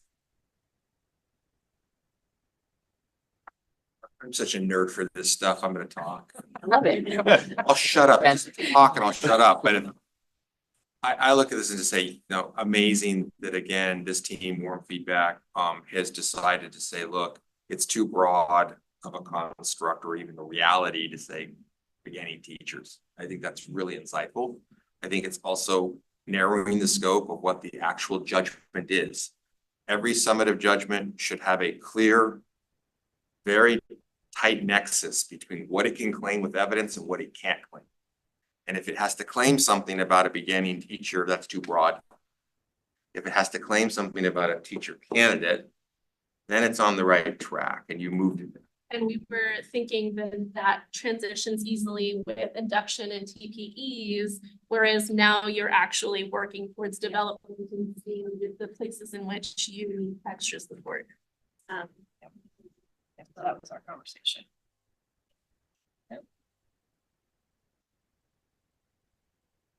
I worked in a project in Michigan with the University of Michigan. They were trying to create their own TPE, kind of like the FAST for their own university. And they called it Safe Beginner. And I remember like, that's something we probably wouldn't want to say here in California. All love for my friends out there, but it is really, I think, helpful to what you've done. And I think then the question becomes really, what is the evidence that's needed for any program in California to demonstrate that it is prepared, has readily released with joy credential candidate. And now you are a beginning teacher on that beginning stage of that TPE to say, differentiating between a credential candidate and now a beginning teacher with room to grow across those two. Yeah.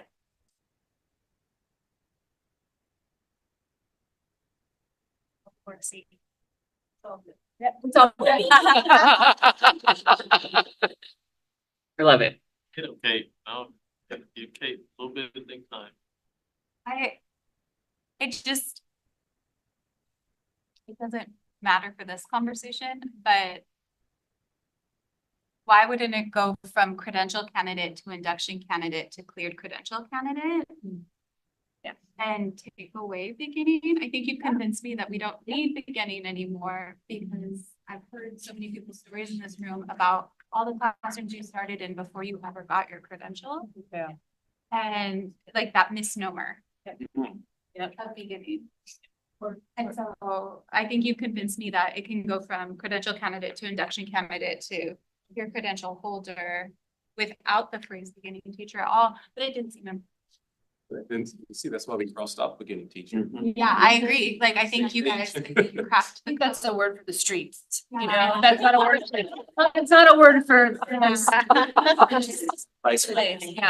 Yeah. All right, so here's what I'd like to suggest. Let's open for public comment so that we can take any public feedback. Then I'd like to propose we take a 15-minute working break to go back to your group and see if with this feedback, you might be able to refine your definition. In this room, don't leave unless you need to use the restroom. And then after those 15 minutes, we need to spend a little bit of time talking about what's in 5A and 6A. I don't think we'll have time to explore them here, They might be more homework, but we'd at least like staff to be able to show us what we have. Okay. So we'll now open the public comment for section 4A. Public comment is limited to 2 minutes per speaker. Recording secretary, are there any public comments? The public comment period for this item is now closed. So with that, if we can have group 1 in that corner, group 2 in that corner, 3, 4. Let's take about 15 minutes. Is there a way to refine it maybe to about 10 words based on our discussion? And it's okay if we can't, but let's see if we might have some ideas to work towards that. And then the way that we're going to provide that to Adam is Doing the definition attribute still. Yep. we're really working on just the definition piece at the moment. Yep. If you could, yeah, just send them to me on email. They will be in the minutes, so and we should probably read them out loud when we get back, just so the public has access to what. We're not dropping the attribute. Okay. No attribute, and you could add to them, but the focus is more the definition. So just kind of taking everything that you've heard, all of the cross connections, and kind of taking another pass at what you have to clean it up, synthesize.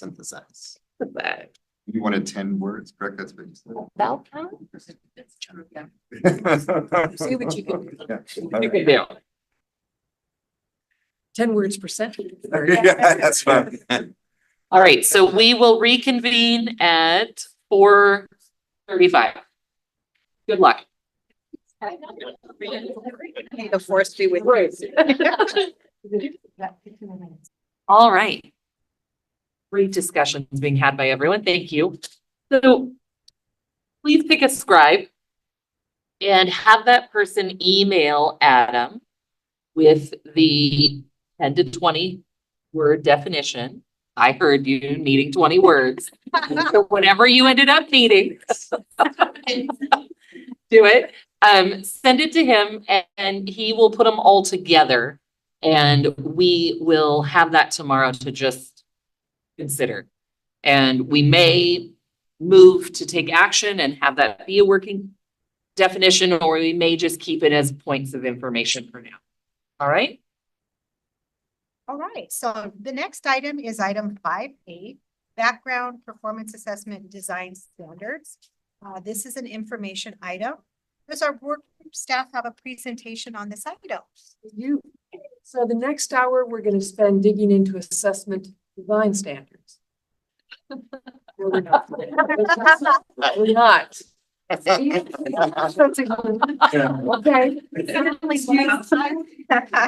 Thank you too much to do that to you at 4:45 on a Monday. Can't do it. But we are going to offer you the opportunity and urge you to complete a homework assignment. So the assessment design standards, just quickly, these were one of the very first products after Senate Bill 2042 was signed into law and took effect in 1998 or 9, sometime in there.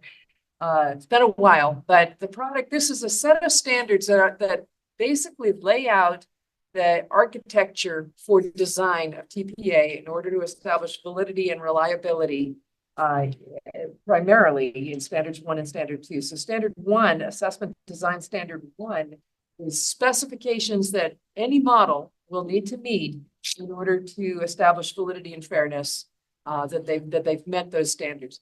The content and the background, a lot of research was undertaken, but a lot of time was spent with the National Council for Measurement and Education, NCME standards, the ARA standards on measurement to get to what are some of those technical conceptual pieces that need to be laid out here. Some very interesting additional things that I think you'll find of interest as you go through this. For instance, the requirement throughout, you'll see that models have to focus on content-specific pedagogy. But here's one in item 1B3, which says they must provide consultative, collaborative, and coordinating, specially designed instruction with students, parents, teachers, and other community and school personnel within the design of TPA tasks. interesting thing to find in a set of specifications for building a TPA, that you need to collaborate with users and persons of interest closest to the students that your teacher is going to teach. So this, I'm trying to promote that this is interesting reading. Brent? We'll be a reading group tonight. That's great. You could do some oral even. So assessment design standard 2 is focused on reliability issues and fairness, and that has to do with who is scoring them. How are they score them? How are rubrics designed to support that work? And then assessment design standard 3 is focused on model sponsor support responsibility. So the model sponsor, the CalTPA, is the state of California. That's us. The model sponsor for EdTPA has been Stanford University for many years, but I think they've become a less forward partner in the partnership with Pearson, the evaluation systems group of Pearson, who has moved this nationally. So they're the model sponsor. We've got requirements here. We have requirements as the model sponsor to support the implementation of these things. You can see that in model standard 3. The other standard we included here, and Adam and I enjoy our dialectic a great deal. It means we argue vigorously, and it's good. It's good and productive arguing, which is good, and nobody gets hurt. So that's also really important. But the question you were grappling with today about, some assessment designed for formative purposes and uses, some of that is addressed here in these design standards, but not much. So I insisted, and resistance is futile. I insisted that we include also the program standard 5, which is a multi-page standard that educator programs must meet through accreditation, that defines more specifically their responsibilities for implementing.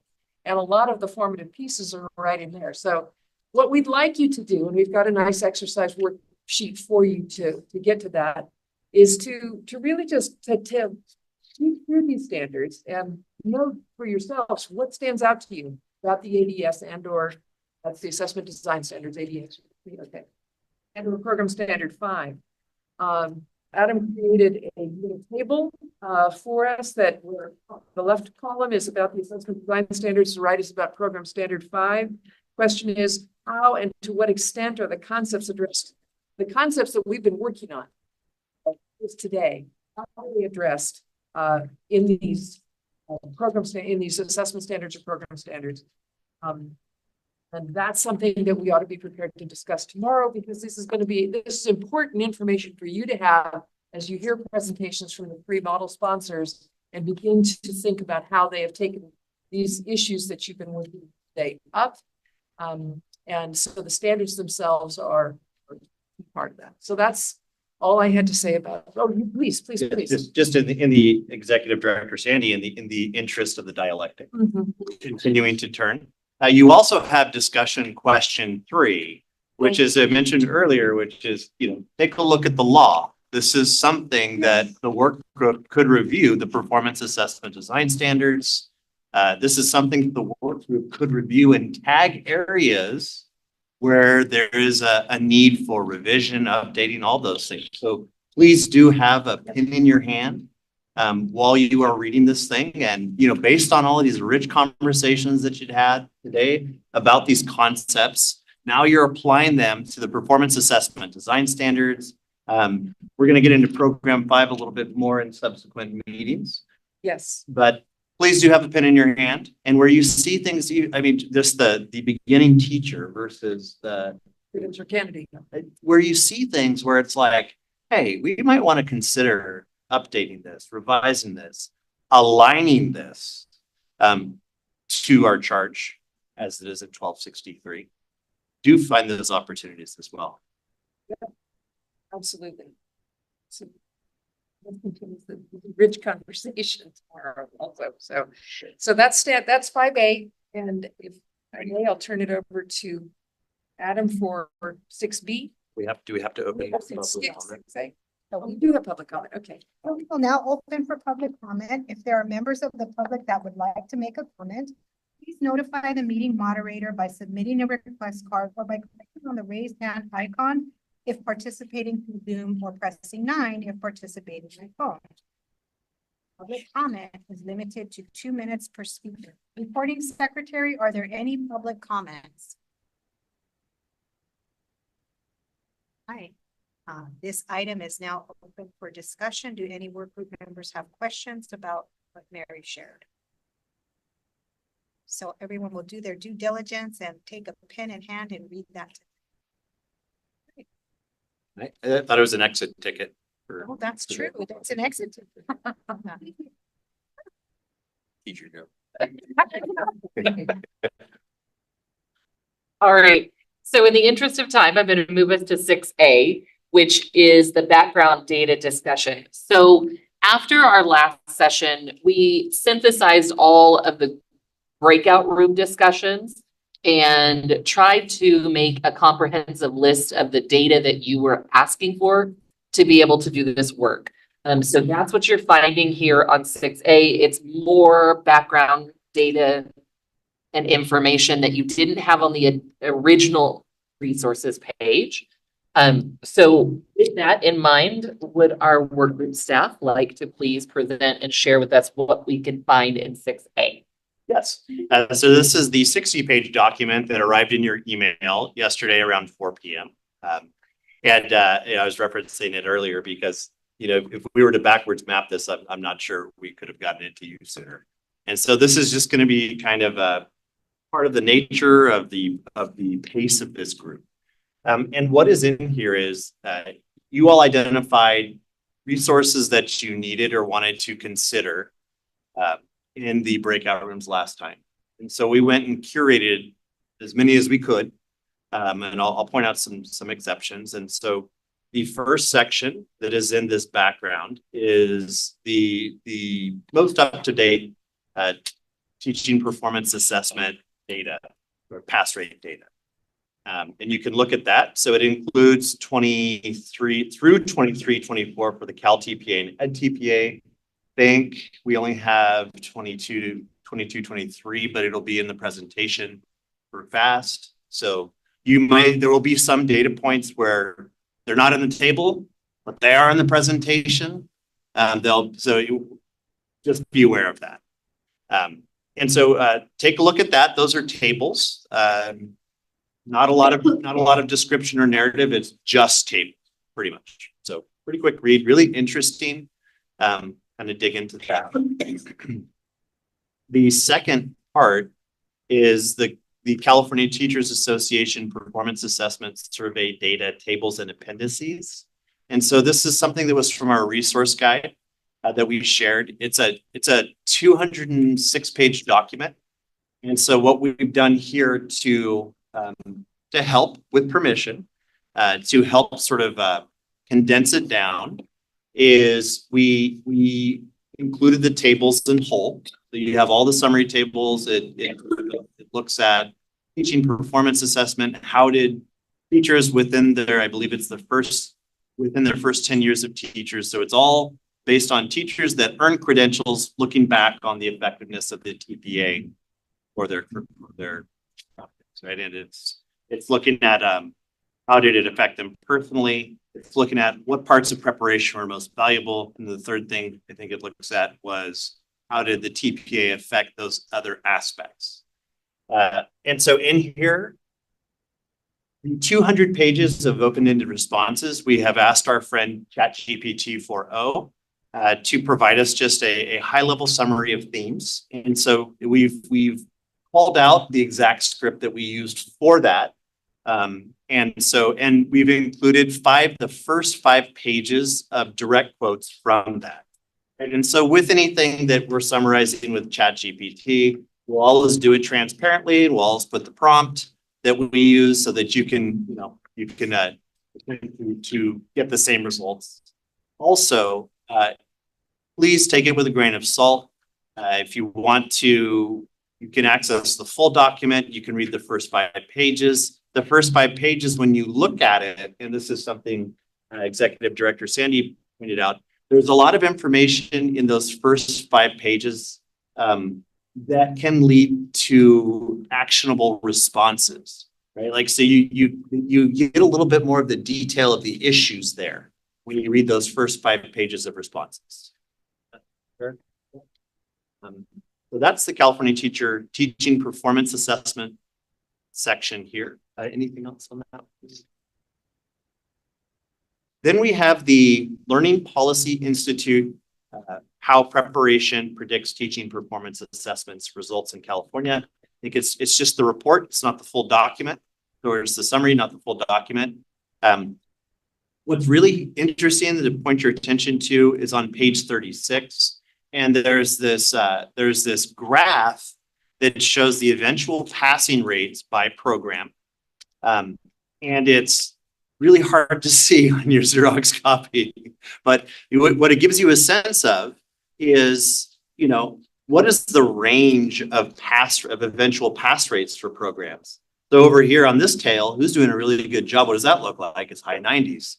What does it look like over here? It's, I believe with eventual pass rates, it's 60s-ish, but the full report also has the table of first-time pass rates, which takes that level, just kind of drops it down a little bit. You can see the range there. Really interesting. Encourage you to read that. Please do. So regarding these pass rates, the study that the Learning Policy Institute conducted, they looked at pass rates by institution and compared those pass rates with survey responses from those institutions. And what they were able to correlate in this report is that the higher the stronger the support, the feedback was on the survey around how much support the candidates had from their preparation program, the higher their pass rates. So they were correlating the level of support provided to candidates with the outcomes in terms of candidate pass rates. And it's a very interesting set of tables to look at in the full report. And we are in a couple of meetings going to get to the question of surveys, what questions are we asking, et cetera. But again, this is an interesting, the marriage of performance assessment and preparation is really what this report shed some light on. So. Real quick question. When they were asked how much support they got, was it before they got their score or after? So it was probably after they got this, because the way the surveys the commission collects, we conduct these surveys every year. The opportunity to respond to the survey is on the application for a credential. So they aren't applying for a credential or being recommended for a credential until they have met all the requirements for that preliminary credential. So candidates don't have to respond to it, but the candidate responses occur there. But it wouldn't include data from people who didn't pass. I think only include data from people who have passed. This is about passing standards so that the individuals who passed.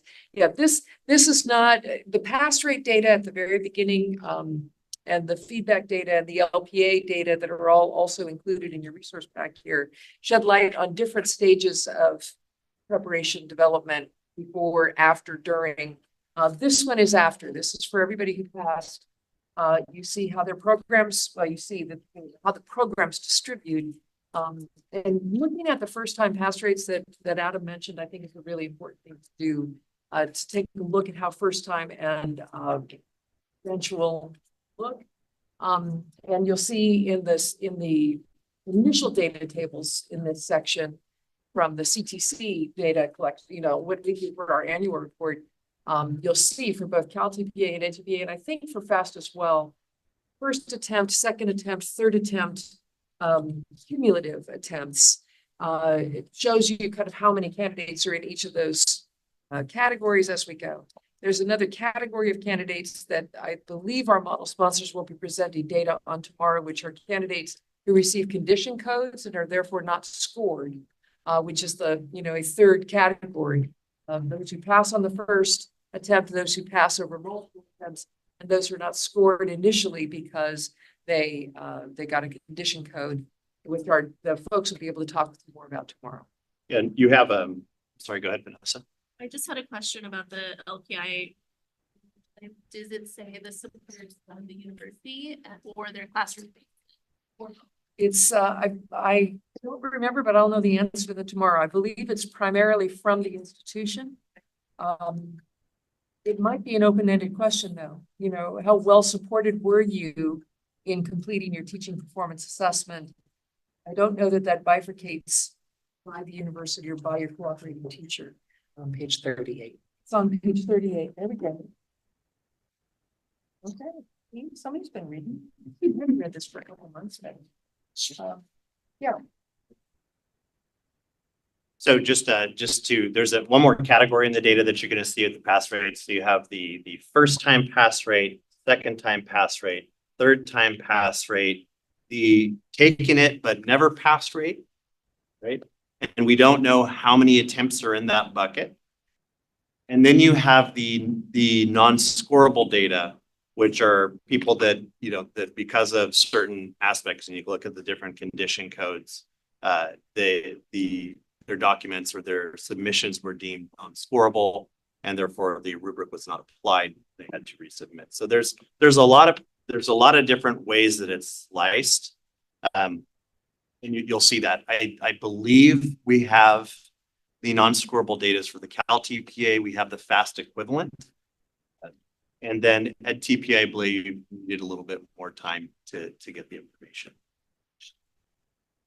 Can I just ask a clarifying question? Yeah. So when it says, are the non-scorables on, let's get on the chart? No, so when you look at the data charts, you are not going to see non-scorables. The non-scorable data was tracked in the first performance assessment report in 22. And I believe the last percentage was that it was at 8% or so were non-scorable, but we are in the process of getting TPA's data on that. We have Cal TPA's, and then we have FAST's equivalent. They don't have quite the same thing, but it's the equivalent. And so you'll be able to ask questions tomorrow. And I just want to say that, you know, as you're reading this data, tomorrow we've invited model sponsors to come and share, you know, the same 4 concepts that we've explored today, right? They're gonna share explicitly how their models address that, and then they also have the opportunity to kind of think about areas for improvement. How might we better address it, right? Because yeah, and so that's happening tomorrow.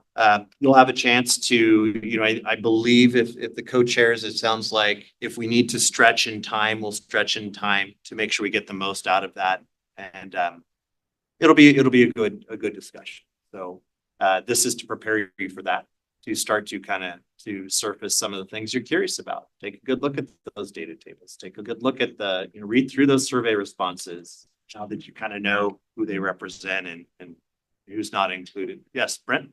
You get the timing of this, model sponsors are coming tomorrow and TPA's data is in, then TPA will be presenting tomorrow with a model sponsor, but we won't necessarily know same. Oh, the only thing you're not going to have from TPA is just the condition codes. Condition codes, got it. Yeah, they're going to have, so they'll have, what we gave them is, you know, the document that you have that has the, all of the responses to how they meet those different aspects, formative in nature. Just it.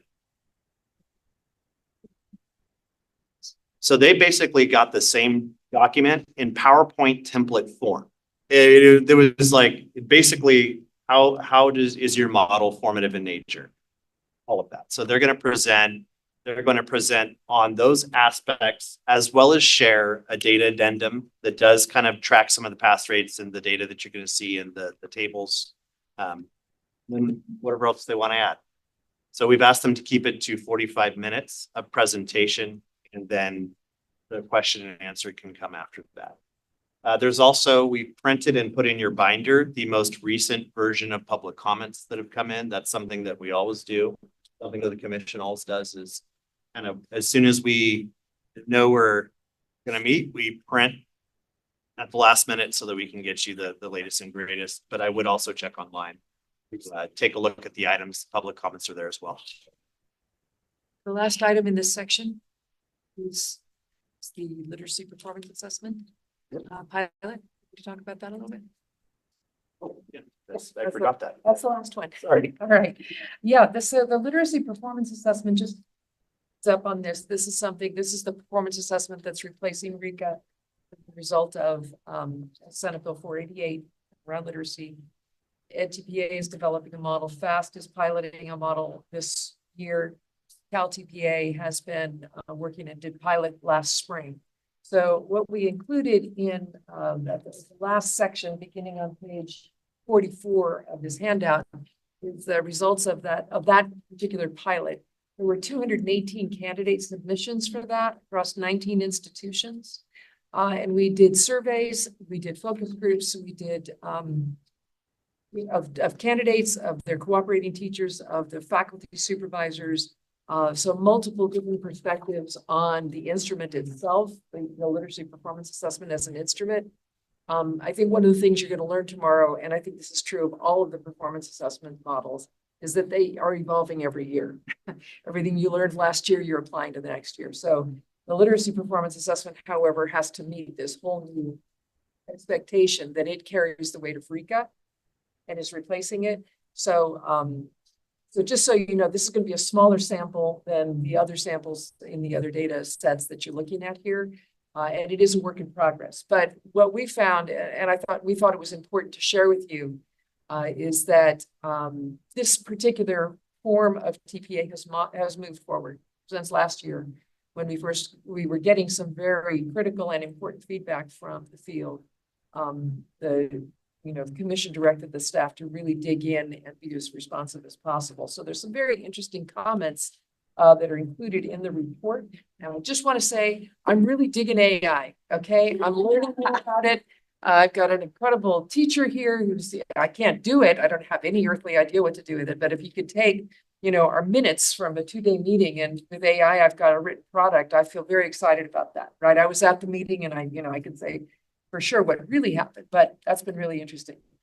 The summaries that you have on page 11 and page 44 are they're listed and they're identified as AI generated, looking at the results from the CTA survey and from the LPA different data sets.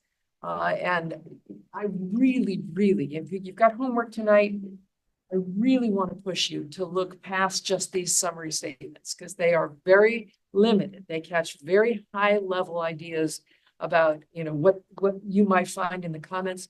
But the comments from the candidates, from their cooperating teachers, at least in the LPA piece, from the faculty who supervise them, are really shed some very interesting light. So dig into these items beyond just the summaries on the top, so you can see what the real issues are that are being surfaced by primarily the candidates who are sitting for this, for whom this needs to work. All of these performance assessments need to work for those people. So that's Appendix C. That is so Appendix C, D, and E are all the comments that go with the CTA survey. So that's so beginning on page 44 of this handout, that's where the literacy performance assessment findings are. There's a report, and there's a cover sheet on that report, I believe. Nope. What we have are comments that open-ended comments from the pilot survey respondents, etc. all begin here, and then the report itself should be linked. Yep, LPA survey summary is available here.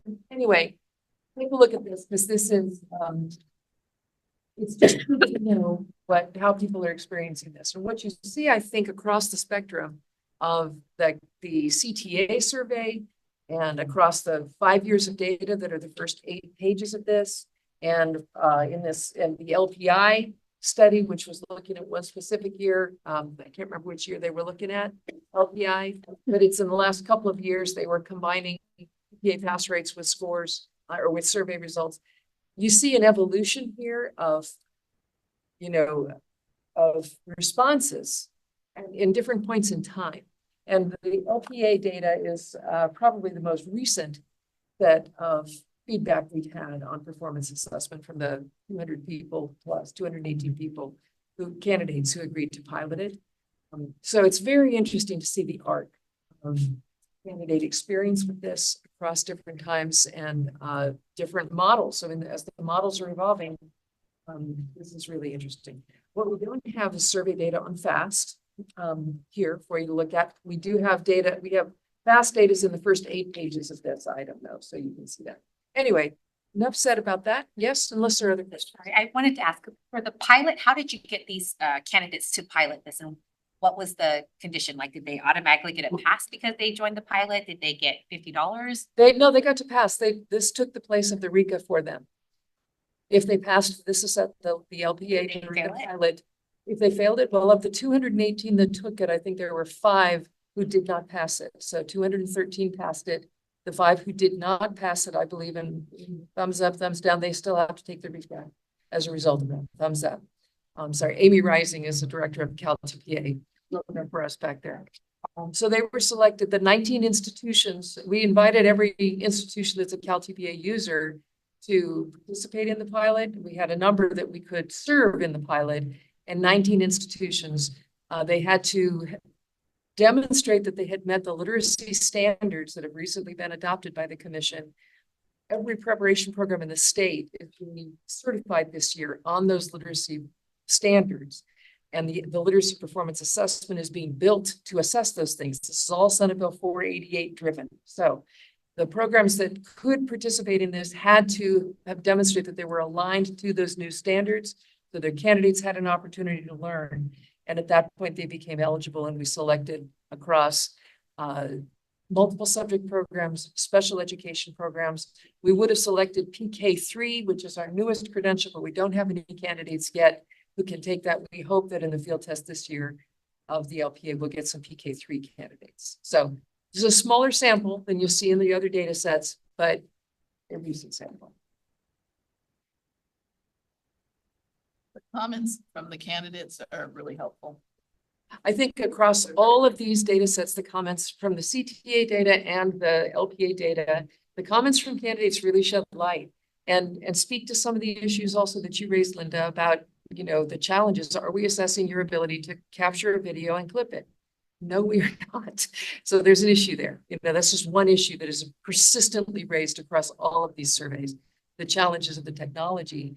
And yet the video provides a really interesting data set. There's a dilemma and a tension there for you all to grapple with the commission.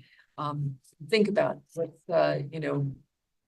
can we do, what should we do to grapple with and address many of the concerns that are surfacing about this, and what can we recognize as working? Well, I'm also concerned about when they take the survey, because if you failed the TPA you're not surveyed, because it's only when you're getting your credential. So if you pass, you're like, yay, I was supported. But if you ask the people who failed, they're gonna be like, no, I wasn't supported because they failed. See what I'm saying? Mm-hmm. So for me, it would have been more, I guess, shed more light if we had given this survey before they got their support, because if her and I went to the same university and we both said, oh, we got supported, she failed, I passed, or whatever, vice versa, then it would be like, oh, okay. You know what I mean? Yep. But since you're surveying people who passed and were successful, like everyone's in the happy mode.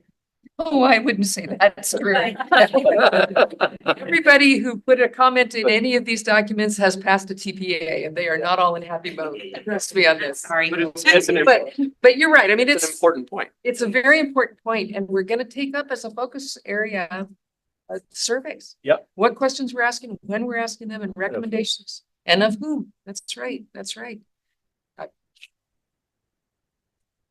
I'm gonna violate my own room rule because I want to go home at 5 and work 10 after 5. Gosh. The actual protocol for our time marking, I'm burning out. I don't know. Burned out? You're right. I want to say that after I said that, it's amazing to me that we're talking as if a pandemic didn't occur when most of this data was collected. There's something just almost mind-boggling to me about how much change in the 3 years in our program at our university, delivery of everything from function to TPA support. So can we also read the data with some understanding that there's an actual context for how this data was generated? Do you think that's fair, Dr. Sandy, or we pick our own lenses, I guess? I don't think so. I don't think it's fair at all. I think that it is fair. I think context is really critical. And understanding the context is really critical. Especially the negativity. There's a lot of negativity got generated, a lot of spaces, higher education. during and after the pandemic. I think that's anecdotal. I don't have a good survey to point to, but I can get to survey everybody. But I do think that a lot of stress, dislocation, loss of work, people trying to cobble together any kind of a life in a teacher education program when everything went online. Moving placements where you had a placement and then you could no longer film the placement because you're doing Zoom-based video. You know, because you set out the policies to let us know what was permissible and what wasn't for accommodations. But I guess my point is just kind of amazing to me. We're looking at this data as if it was like 2012 to 2017 or 18, and it's not. You will see in the tables of the CTA survey that the COVID cohort was broken out. So you can kind of see in your senses, right? There are higher levels of dissatisfaction with that cohort, but then those that are not part of the cohort had taken it pre-COVID times. Find what years to what years. Our presidents have trouble figuring out what year. What were the years? 1920. So we closed down in the spring of 19. Anybody still had to submit as of March of 2019? 2020. Was it 2020? Excuse me, 2020. It was 2020. So the spring of 2020, they were in the 1920 academic year. Anybody still submitting as of March of 2020 no longer had a clinical practice site they could go to. And in 2021, they couldn't go to their university, nor could they go to a school site. And then in 21, 22, everybody came back. So 3 years of very strange circumstances, but the governor also signed an executive order that allowed everybody who completed a program to not have to take the TPA until they got their clear, and to not have to take the RICA until they applied for their clearance, so they could use the induction space to do it. And then subsequently, all of the deferred candidates for TPA were allowed to not take a TPA to get their clear credential. That's how the government dealt with this particular problem of COVID. But the data does tell a story, and I think it's important to look at the 1920 academic year and 2021 as years when you couldn't get to a site, and then 21, 22, when getting back into a site was hellish. Anybody who had any type of credential at all was put in a classroom, and it was very hard time for many, many candidates to do just their basic preparation. Show up for student teaching, you were given a substitute teaching credential to put in a classroom to the extent possible. And we were seeing labor agreements that people were really, it was a huge struggle, as we all know. Triggering anybody at this point? Yeah, I'm sorry. Appreciating the context from a person who really saw all those angles. Thank you.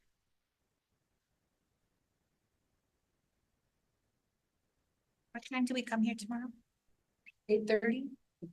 There's a cafeteria across the way, if you hadn't seen it already. And there's a cafe here in the building. I don't know what time the cafeteria opens for Friday. 7:30, there we go. Thank you, Kate. If you want to eat here, you want. And food trucks were promised, but I'm afraid that the food trucks are not coming now that the cafeteria is open. Oh. I know. It's a short-lived sweet spot, but there it is. We're living the dream. Right, exactly. All right, so thank you, staff. With that, what we know is we're going to reflect on both 5A and 6A documents tonight. Please make sticky notes, lists of questions that you have for the 3 different programs tomorrow. After they present, we will have a Q&A time to be able to address any questions that came from your reading tonight. And then also, please just make a list of what you're noticing. And depending on how the timing goes tomorrow, hopefully we'll have time to circle back and look at what we've noticed from that data. With that said, and I don't believe there are, but recording secretary, are there any public comments related to 6A?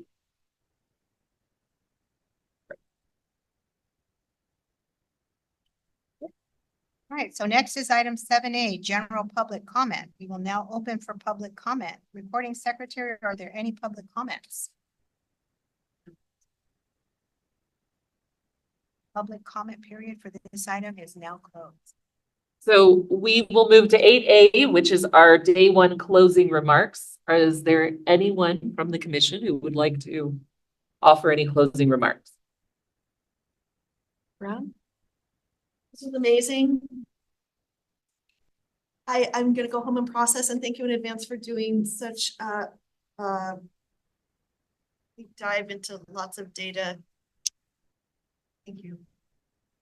That's it. I want to say that the conversations today, I didn't get into any of the small groups, unfortunately. I went upstairs, don't do that. But got back in time for this whole group discussion of definitions and just blew my mind is all I can say. I found the richness of your discussions and the issues that surfaced to be really pertinent, really on point, and expanding beyond what I might carry around as a more narrow definition of these things. And I appreciate that opportunity to hear from you and learn from you. Think, imagine. I would like to say ditto. Okay. No dialectic here. I do the same thing. On the same page.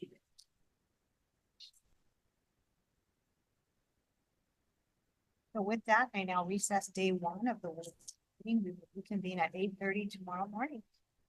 See you in the morning. This room. No off this room. If you get forward, will you forward the policy?